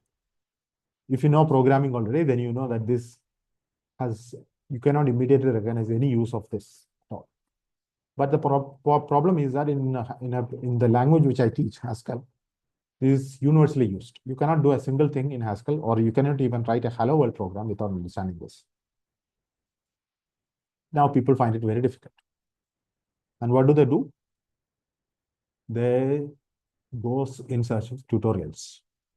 And over the years, the number of tutorials have increased because every time a new generation comes, they search for their own tutorials. And some of them learn a little bit. Some of them manage to learn a lot. And then they write their own tutorials. And over the years, we have so many tutorials. But still, it remains a very daunting task to understand this. So what is happening? Why is it difficult? So this is the story of a monadic tutorial. Okay. This is the story of almost anything hard which you're trying to learn. Okay. Especially if you are trying to learn without the help of a teacher. Okay, let's just read this. Joe Haskell is just a name. Joe Haskell is trying to learn about monads. After struggling to understand them for a week, looking at examples, writing code, reading things other people have written, he finally has an aha moment. Everything is suddenly clear, and Joe understands monads. What has really happened, of course, is that Joe's brain has fit all the details together into a higher level of abstraction, a metaphor which Joe can use to get an intuitive grasp of monads. Suppose that Joe's metaphor is that monads are like burritos. Here is where Joe badly misinterprets his own thought process. Of course, Joe thinks, it is all so simple now. The key to understanding monads is that they are like burritos. If only I had thought of this before. The problem, of course, is that if Joe had thought of this before, it wouldn't have helped. The week of struggling through details was a necessary and integral part of forming Joe's burrito intuition, and not a sad consequence of his failure to hit it upon the idea sooner. But now, Joe goes and writes a monad tutorial called Monads Are Burritos, under the well-intentioned but mistaken assumption that if other people read his magical insight, learning about monads will be a snap for them. Monads are easy, Joe writes. Think of them as burritos.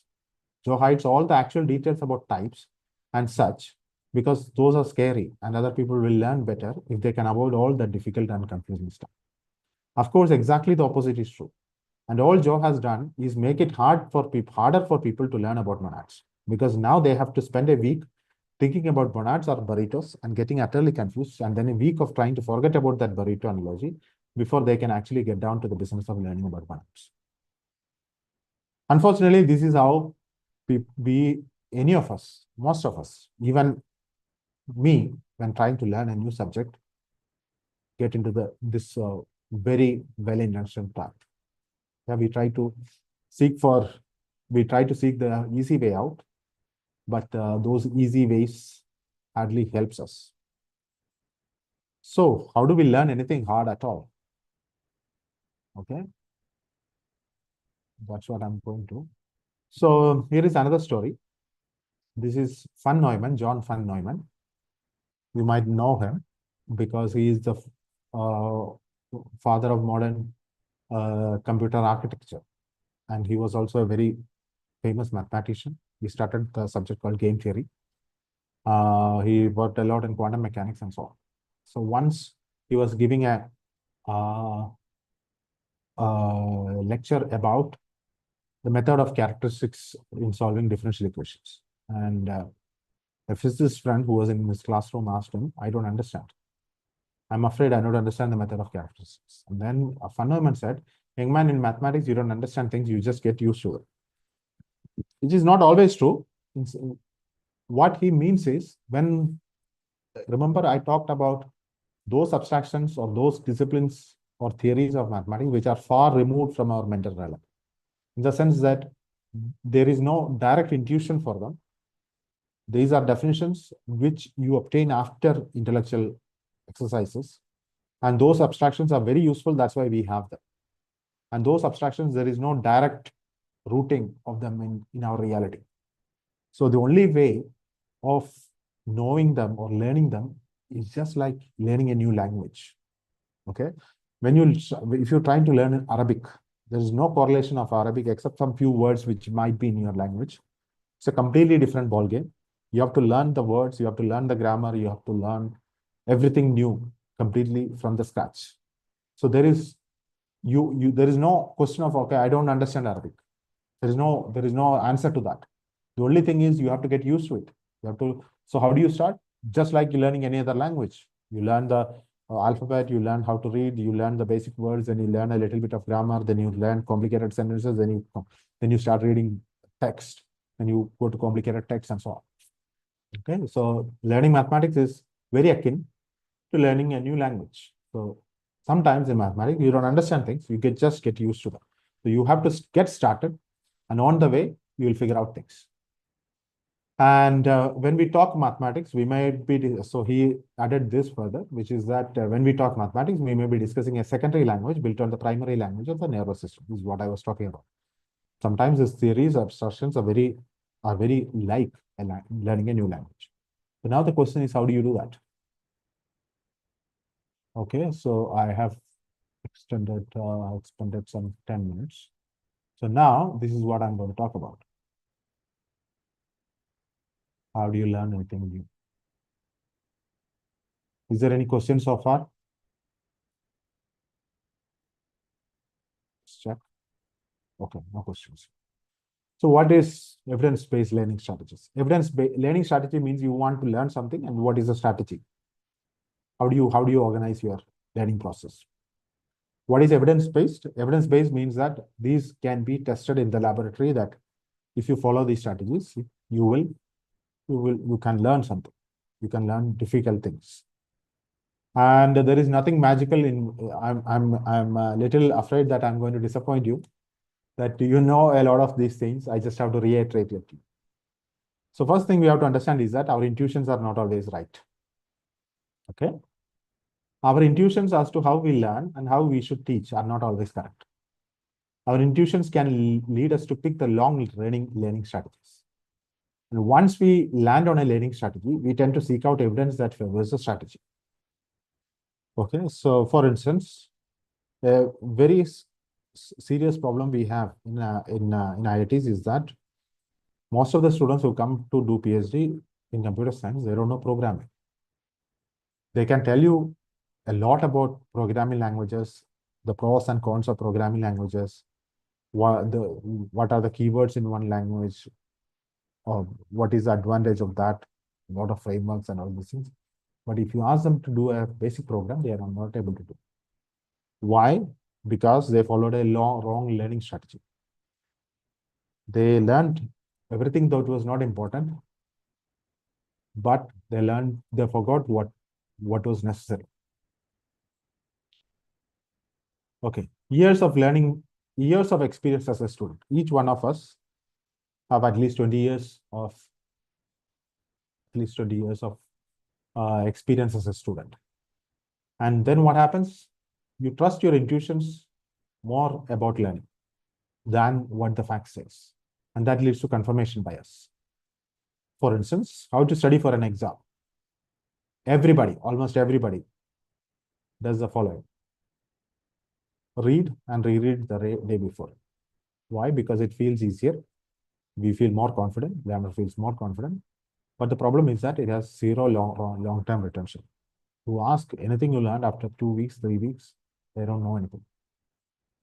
But there is a better way to do, which is based on interleaved reading and testing. What is based on interleaved, we'll come to that. It feels difficult. We feel less confident, but it is best for long-term retention. Okay. So all these things have to do with the 3 primary activities of the brain: perception, attention, and memory. And I'll just talk about their implications for the classroom. And then we will use those ideas and we will figure out. So once you understand these cognitive functions, perception, attention, and memory, and their characteristics, then you can figure out the rest. Rest is all corollary. Yeah, what works, what doesn't work, you can tell based on how humans think, perceive, attend, and memorize. So there is no big science here. Okay, so this is the Atkinson-Shiffrin model of memory. So this is what we understand by the information processing in the brain. You get an input, just like this is a computer model of memory. Okay, computer model of the brain. This is what we are trying to replicate in the AI these days. So we get an input, and that goes into the sensory memory, which is a short-term memory. So if you touch, that touch remains in our sensory memory for a small while. And if you are attending, if you're attentive, that sensory memory gets into short-term memory. So sometimes you might be concentrating on something else, you hear a noise, somebody calls you, you don't listen, you don't hear. Why? Because it's there in sensory memory, but it doesn't get into short-term memory. For that, you need attention. And so this is what happens in ADHD students. Yeah, those who have attention deficiency. They have their everything in sensory memory, but doesn't get into short-term memory. So if we get an input and it is in sensory memory and we have attention, which is we will see what are the characteristics of attention. It is in short-term memory. And as soon as you get into short-term memory, you start forgetting.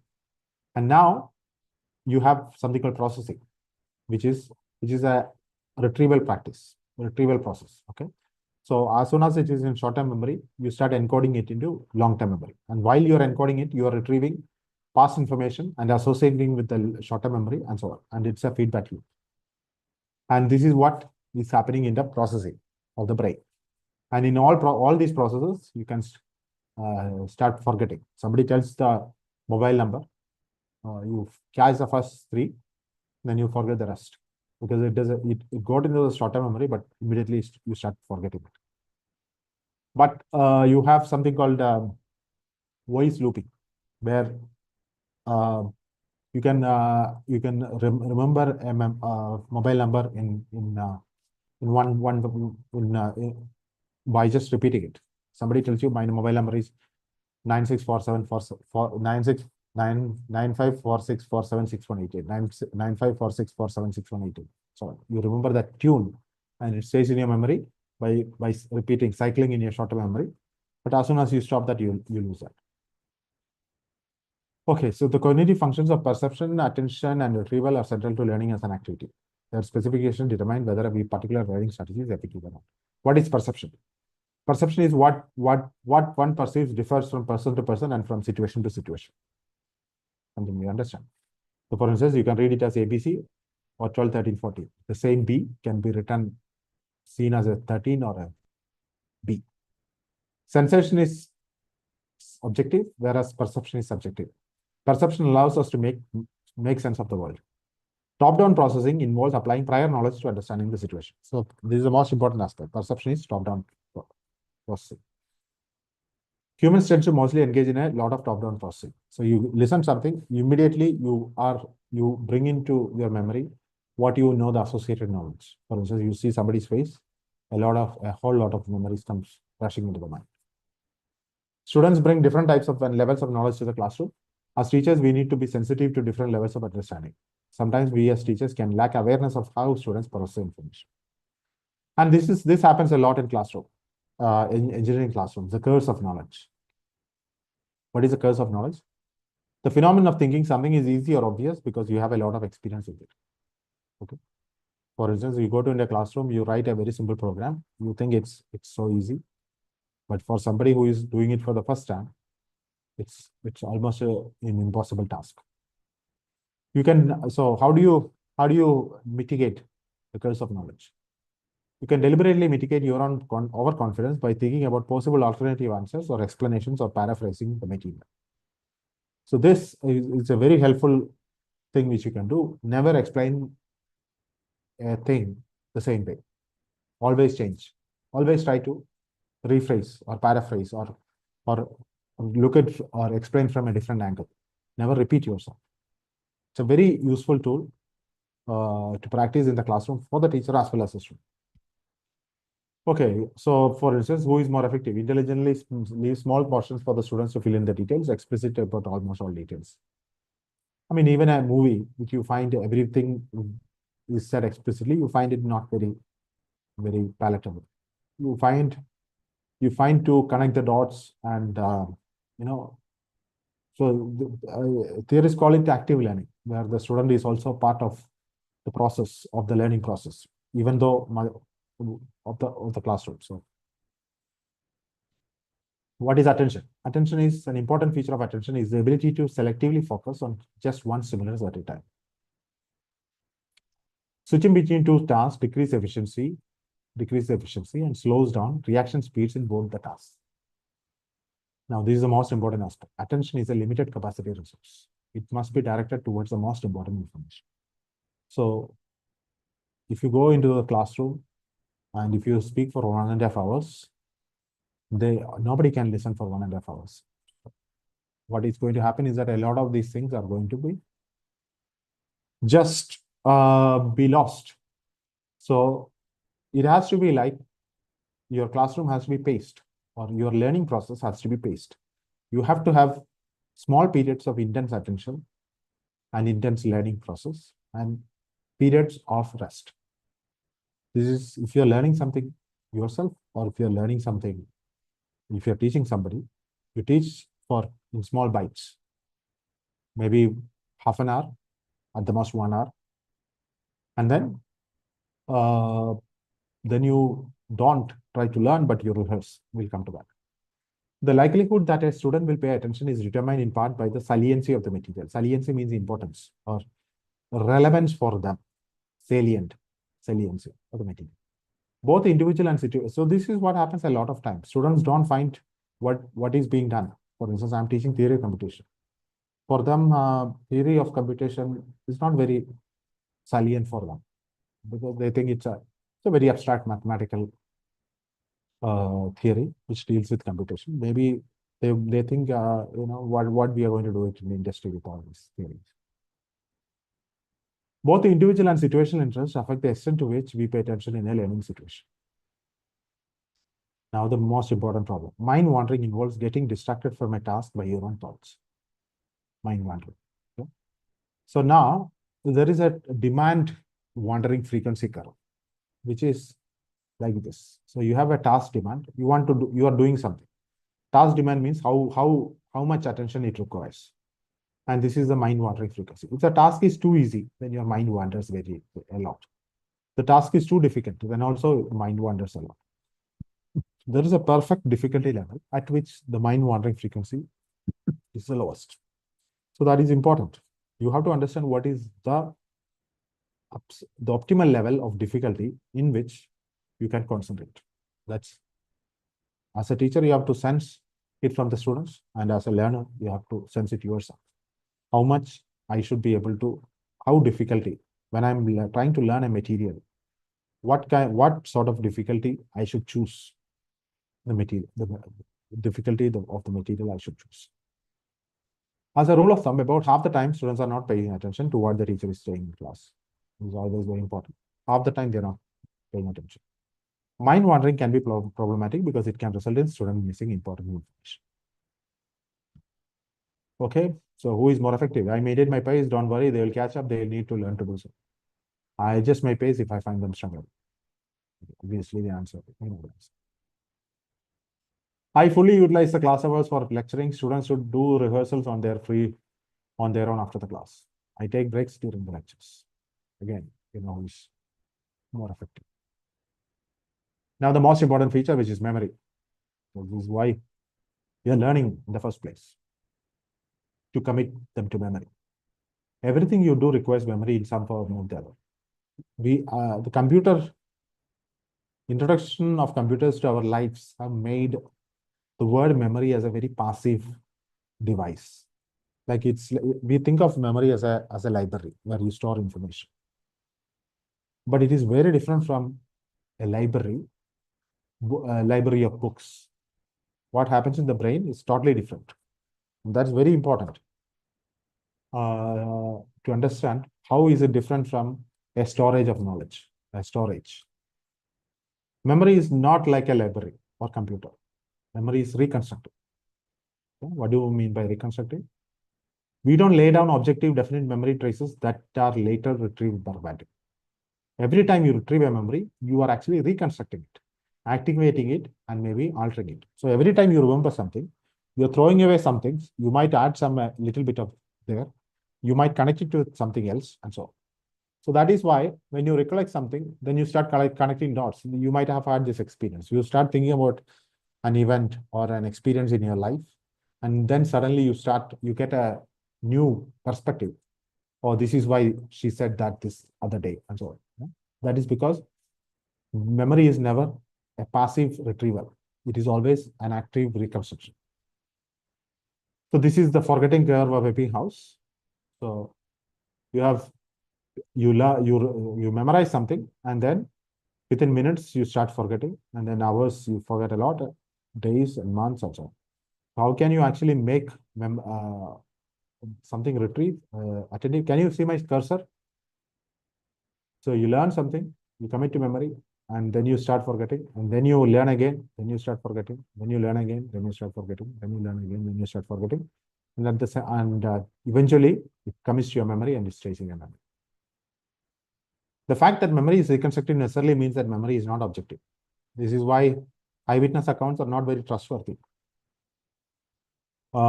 Details from your imagination can become part of your memories. As soon as you encode something, you immediately start to forget. Okay, so this is what the curve I was talking about. So getting things to long-term memory. So there are four-stage model of long-term memory. You encode something, then you consolidate, then you storage, then you retrieve. Okay. So what is encoding? If a memory is never encoded, then it was never created in the first place. Consolidation. Just because a memory is encoded, it does not mean that it will be recalled later. It needs to be consolidated. So what do you mean by encoding and consolidated? So okay, somebody tells you a mobile number, you can't remember it because it is never encoded into your memory. But you can encode it as a sequence of, by grouping or learning the tune in which you say that number 9645476188. Like I said, that's my wife's mobile number. I remember why, because I don't know the numbers, but I know that that certain rhythmic pattern 9645476188. Okay, I shouldn't have let out private mobile numbers. Okay. Okay, that was a gaffe from my side. So that is what we call encoding. Some way of encoding it in the memory, committing it in the memory. What is consolidation? Just because I remember something, I heard somebody's name, but I encoded it, I associate it with the face. But later I see that person, but I don't remember the name. Why? Because there is no consolidation. I don't associate that name with that person. There is no consolidation of that face. We are very good at remembering faces, human beings, right? Because we can pick out faces of a huge number of people. And you don't have to, if you see a person once, most likely you can recognize him again. At least you will remember that I have seen this person before. You will have that eerie feeling. Why is it the case? But the problem is that if you see a person, she tells you her name, but you see this person again, you see their face, you recognize, but you want to recollect the name. Why? Because the name was not consolidated with that memory. So that is, we'll see how it is happening. Just because a memory is encoded, it does not mean that it will be recalled later. It needs to be consolidated. Okay. The third is storage. Following consolidation, memories are officially long-term memories. And retrieval is when the memory is retrieved, it is reconstructed, reactivated, and reconsolidated. So what is the difference between stage 3 and stage 4? Just because a memory is with you doesn't mean that you can always retrieve. For instance, you might, certain occasions you might have said this in yourself. Oh, it's in the tip of my tongue, but I don't remember. I just can't remember. But then one day later, you can remember the name. Yeah? It's there. It's an official long storage memory, but you can retrieve. So retrieval is when you can successfully retrieve that memory, and then it is reconstructed and put it back. So the way you learn something is you start learning something, then you forget, then you learn again, then you forget, then you learn again, then you forget, then you learn again, then you forget. And that is how this is what we call learning curve. Yeah. All right. How many slides do I have? Okay. Memory is in the brain. Memories in the brain is made of neurons that communicate with each other. An active neuron may activate another neuron if they have a mutual connection that is strong enough. When active neurons in a certain group are synchronously active, we are able to recall a concept or an episode or to execute a procedure. This is exactly what deep neural networks does these days. It tries to imitate what is happening in the brain. Not to a very successful degree, but for certain jobs, it's good. This pattern of active neurons is called an engram. Okay, so for instance, this is an engram. This engram might be encoding some picture or some tiny figment of your memory. So engrams that are connected to each other create associations. One specific memory can be composed of multiple engrams that are connected to each other by neuronal pathways. What happens when we learn? When we learn something new, specific groups of neurons are firing in our brain as a response to the incoming information, creating patterns. Some of these patterns are absolutely new. Others represent things that we already know. The crucial question is, will these first time ever active patterns will be reproducible in the future? In order to remember, we need to activate, this is the most important part. In order to remember, we need to reactivate a highly similar pattern to the one that was active during learning, but without the original stimulus. Okay? So when we learn something, you hear something, you learn something, there is a stimulus, and a certain neurons in your brain form connections and engrams, and that encode the information. And when you want to recollect that information, now there is no stimulus. What you have to do is that you have to reactivate that part of the brain to retrieve the original information. Okay, this is how memory works. Okay, what is consolidation and retrieval? Neurons that fire together wire together. So while learning under certain conditions, connections between active neurons are strengthened to create an engram. This process takes energy, time, and biological resources and is required to create a long-lasting engram. Having an established network of prior knowledge makes it easier and faster to consolidate neural memories. So when we learn something new, I told you that there is a new association made in the brain, but if you want to recollect that information, that same or similar pattern has to be fired again. But if that new information is already associated with an established network of things, connections which is already in the brain, then firing it again becomes easier. That is why we say that when you learn something, make associations, make comparisons, make contrasting, and so on. All these cognitive skills have something to do with it. We'll come to that. Okay. After every retrieval attempt, the activated engrams as well as activated associations of pathways stand a chance to undergo reconsolidation. So that is why consolidation is very important in creating long-lasting memories. I fully utilize who is more effective. I fully utilize the class hours for the lecturing. Students should do the rehearsals on their own after the class. I take breaks using the lectures and do retrieval practices. Okay. So these retrieval practices are an important part of learning as much as exams. Okay, so that's enough information for us to find out ways to learn new things. Okay, so we have learned about perception, attention, and memory. Perception is top-down processing. Depends upon what we already know. How we perceive something depends upon what we already know. Attention is a limited energy resource. Attention's biggest enemy is mind wandering. And to reduce mind wandering, you have to keep an optimal difficulty. and you have to make sure that you are not doing it for long. Okay, this is what attention is. And the third is memory.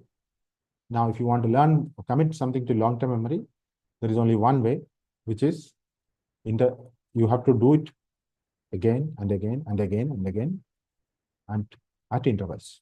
Okay, not necessarily regular intervals.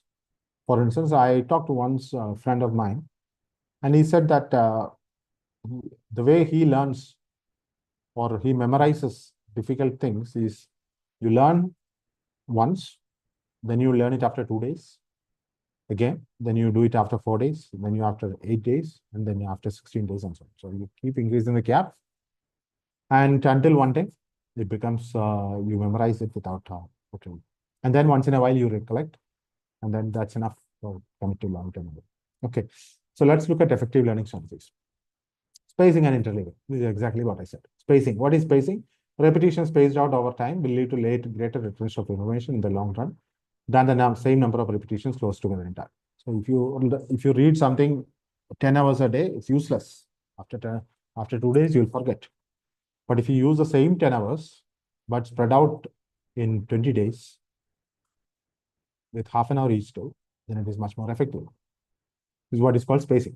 Interleaving occurs when different ideas or problems types are tackled in a sequence as opposed to attempting multiple versions of the same problem in a given study session. So what does that mean? You have to learn, let's say you have to learn 5 chapters of a book. Then you learn not in the chronological order. You learn a little bit of first chapter, a little bit of second chapter, a little bit of third chapter, and so on. And then you do it every day from different chapters, and then you repeat. Okay, so why? Why is this? Why is spacing and interleaving working better than crammed? This thing? Students often cram before exams. They can remember the information required for the exam, but not for long. Space practice and interleaving are harder and less intuitive than cramming, but produce better long-term results. Why? Because consolidation and retrieval happens more often. That's the reason. Like we said, memories are actively reconstructed. So the more time you reconstruct it, the stronger the memories will be. So that is why spacing and interleaving works more than cramming. Getting students to space practice is really hard. It might be difficult for them to stick to a schedule. This is where students come into the teachers come into picture, because we have one thing more than our students, which is that we have better discipline. And they are not very good at self-disciplining. So this is where the orchestration process, the teacher's role is very important. Spacing and interleaving in the classroom. They give blank homework so that students have to do homework on a topic that you taught a while back. Integrate brief reviews of previous ideas into later classes. Give students opportunities to engage with material covered in previous classes. This can be most effectively done with spaced quizzes. As a policy, quiz should cover topics from the beginning always. All right.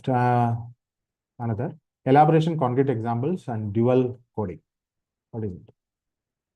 So again, something which deals with consolidation and creating associations of n-grams. Yeah. So when you learn an information, you have to create maximum possible connections in the brain. And how do you do that? For understanding to happen, new information has to be connected to the pre-existing knowledge. Elaboration describes the process of adding features to one's memories. Understanding can be increased through strategies that promote elaboration. Elaboration involves asking and answering how and why questions. For instance, trying to explain a mathematical concept or the idea of a program in words, in sequencing. So that is a creative process. Writing and all these are creative processes in the sense that your brain has to do some activity to actually chronologically order them, sequence them, convert them into words, arrange your thoughts, and then say it in a sequence. And it all involves connecting new connections, creating new connections in your brain, and then retrieving previous information. That's why elaboration is very important, very, very useful. Another is concrete examples. It's important to use multiple concrete examples to illustrate abstract concepts. Concrete examples help illustrate abstract ideas and make them easier to understand. Okay. As much as possible, try to create try to bridge the gap between the Platonic world and the mental world. What exists only at the level of ideas to what exists in our mind. Okay, and dual coding. What is dual coding? Combining pictures with words can be helpful for all learners, not just those who like pictures. Pictures are generally remembered better than words and can provide an additional memory cue. Any pictures accompanying written material must be relevant to the target concepts. That is why we say a picture is worth 1,000 words. Elaboration in the classroom. To encourage elaboration helps students to come up with relevant how and why questions about what they are studying. I mean, all these are not just for the students. If you're trying to learn something yourself, this is something which you should also. You could also ask questions that explicitly require them to compare and contrast different ideas within the same overall topic. How are two ideas similar to one another? How are these ideas different from one another? Encourage students to make connections to their own memories and experiences. When presenting an abstract concept, use more than one concrete example to explain the idea. Preferably, your examples will differ in terms of surface details to help students generalize from the example to the idea. Use visual examples as well as verbal examples. I think I'm going to, this is more last slide. I mean, of the talk, not of the talk, but my content-wise is my last slide. Okay, what are retrieval practices? Some boy is jumping into the sea to retrieve something. The act of retrieval itself strengthens memory, making information more retrievable later. So the more you retrieve it, it becomes easier to retrieve. Yeah, that's right. Retrieval practice gives students feedback on what they know and do not know, and gives teachers feedback too. If goal is long-lasting, durable learning, then retrieval practice is a highly effective learning strategy. Retrieval practice does not have to be done with formal tests. Teachers can promote retrieval practice in the classroom by giving frequent low or no-stakes quizzes. In a retrieval practice format that teachers can implement in their classrooms is likely to benefit students. Scaffolding by giving hints and guides is a great way to help increase retrieval success. Retrieval practice can feel difficult, but it's important not to fall into the trap of feel-good learning. Unfortunately, a lot of our students get into the trap of feel-good learning. This is the reason which I told you in the beginning, that they can tell you 1,000 things about a program, but can't write a program. Why? Because it's easy to learn to say thousands of things about programs than to actually write a program. Okay, recap. So these are the 6 practices which I suggested, which is not my idea, but in the literature. Space practice, creating a study schedule that spread study activities over time. Interleaving, switching between topics while studying. Elaboration, asking and explaining why and how things work. Specifically, elaborative integration and how and why questions. Concrete examples when studying abstract concepts, illustrating them with specific examples. Dual coding, combining words with visuals. Retrieval practice, bringing learned information to mind from long-term. Okay, who is more effective? Now, we all have favorite teachers. Yeah, those teachers who are kind, pleasant, nice, and so on. That's what typically students call good teachers, or those who are, amazes us with their skills of explanations or language skills and so on. But it may have nothing to do with how successful he or she is, how effective he or she is in actually making you learn. Okay. For instance, every lecture is outstanding. It assumes that the content has been taught. One teacher. Huh? Another is lectures are so-so, but follow strategies to ensure long-term retention. So in the long term, if you ask who is a more effective teacher, it's not the feel-good teacher who is more effective. It is actually the teacher whose class was tough because you had to do retrieval practices and write programs and boring stuff. Yeah.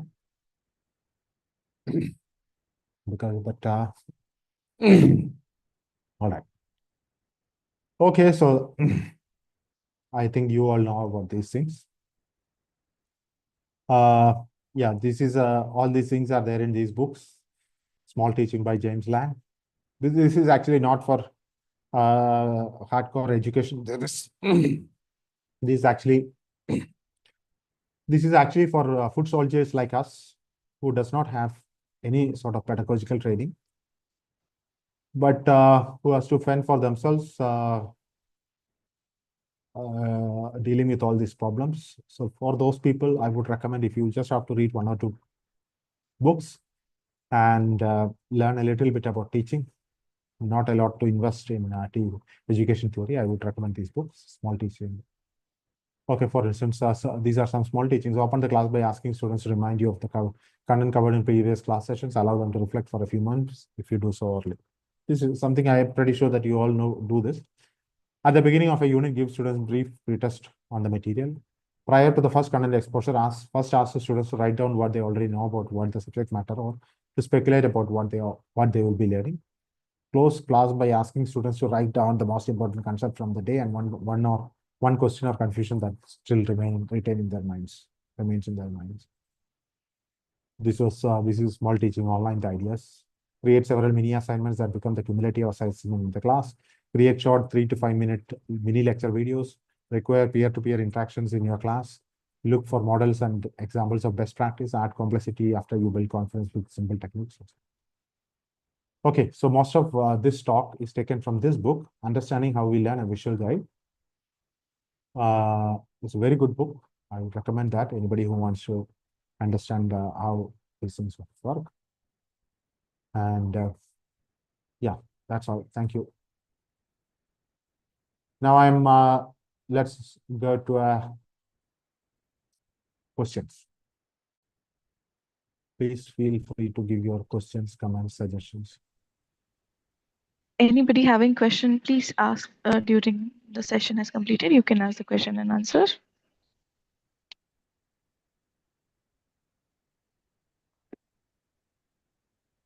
Yeah. There is one question, sir, in the Q&A. Could you please explain how to overcome mind wandering for students? How to overcome mind wandering for students. So like I said, you have to always tell students, because I go to classroom, I'm going to teach at 2 o'clock. I go to classroom and you have to give 2 minutes for them to settle down. And then I have to request them, please stop talking. And then what I typically do is that I ask them to write down things. Okay. So I ask a question. So I teach theory. So I write a question, or I write half of a definition. I ask them to write it down completely. So writing down makes them focus. Okay. And that's a good exercise also. Writing down something formally and writing a definition. And then they will start discussing, and then I'll give them 2 minutes. And then again, if I want to, so the idea behind small teaching is teach in small steps. So you go to a classroom, you don't go from 0 to 50 minutes non-stop talking. That's not going to work. That's not good for you either. You teach for 5 minutes, then you do some activity, then you bring everybody in together. Okay, listen. Yeah, clap or make some noise. And then you do again what we call a sprint. Yeah, like for a 3-minute sprint, in which you ask them their focus, bring their focus, do a sprint, 3 minutes over, do some examples, give them some time to think. So this is the only way you can handle mind wandering. Yes. Could you finally speak out mind wandering while in class and its relevance? Relevance? Yeah, relevance is clearly, if your mind is wandering, then nothing is entering your mind. It's all going over the top. So that is another question. Could you kindly speak about being mindful while in class and its relevant? Yeah, so mindful, what you call mindful is what is technically called attention. Yeah, you are attending, or you are attentive, you are focusing. Now you can only focus on one thing, because you cannot focus on 2 things. Okay. And the technical term for mindfulness is what is called attention. And it's a very limited capacity resource, and you have to spend it wisely. You have to understand that they're coming with a budget of a limited capacity attention, and you have to use it wisely. And they are going to mind wander. Now the question is, you have to orchestrate that process. Okay. Now all these things, do it with without much effort from your side. Because what I found is that once you get into the daily grind, unless these becomes are low effort and naturally part of your regime, they're not going to help much. There is one more question, sir. How to keep engaged even though huge amount is invested in preparing the resource material? Nobody looks in the beginning, but they refer only at the exam time. Yeah, so I don't usually prepare a lot of resource material. I use textbooks. I use standard textbooks. And I give exercises from the textbooks. In fact, what I have is usually I teach from a standard textbook whose lecture videos are already available. There are good advantages of that, which is that if somebody misses a class, then they can still follow the textbook and watch the lecture videos, and they're able to get into, you know, they can get back or get together, yeah, with the class. The second thing is that why textbooks are important is because textbooks stay with you for life. Because many of the times what happens is that you have to keep coming back to the material which you studied later in life. Even if you're working, for instance, if you're a programmer, you learn data structures and algorithms. Okay, you learn it in the third semester or fourth semester. Then you need it again 6th semester. Then you need it again in when you go for interview. Then you get a job. Now you are looking for a next job. Then again you have to learn.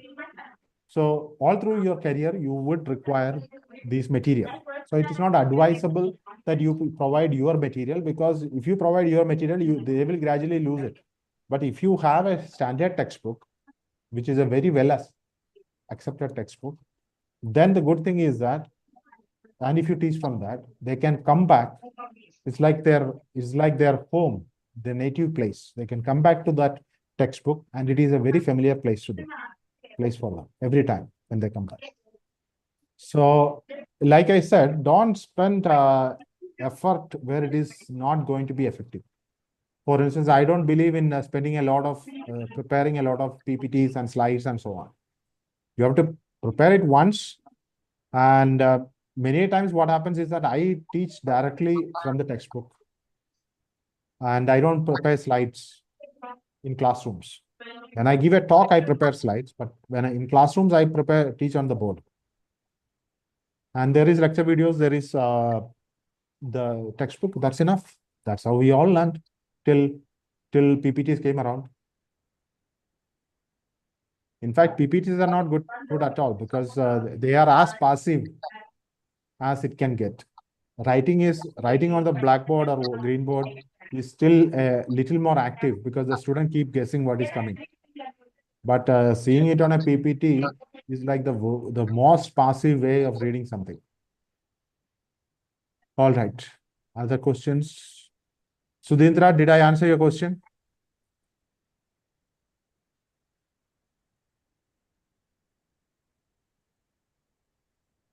Sudhindra, you can drop a message in the chat box. Oh, no compulsion. Okay. Because they are participants, they are not in the panel, so they can't speak. Okay. Answer to open file. Are there any other questions? Yeah, yes, I think yes, she has replied. Yes, sir, you've answered. Thank you. There is a compliment, very enlightening session, sir. Thank you. Where? I couldn't see that. Chat. Any other questions?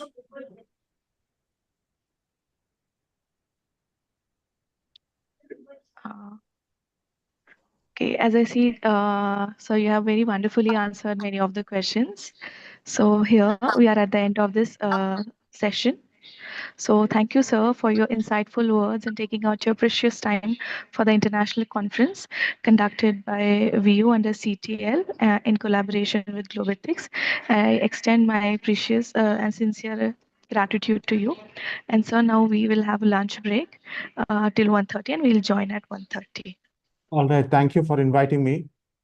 Yes, sir. See Thank you, again. sir. Thank you. Bye. Thank you. Thank you, sir. Thank you, everyone. So I close Thank it. you, ma'am. I'll keep the Zoom open 10 minutes before 1:30. Is that okay? Yes, ma'am. Yes. Okay. Okay. Thank you. Bye.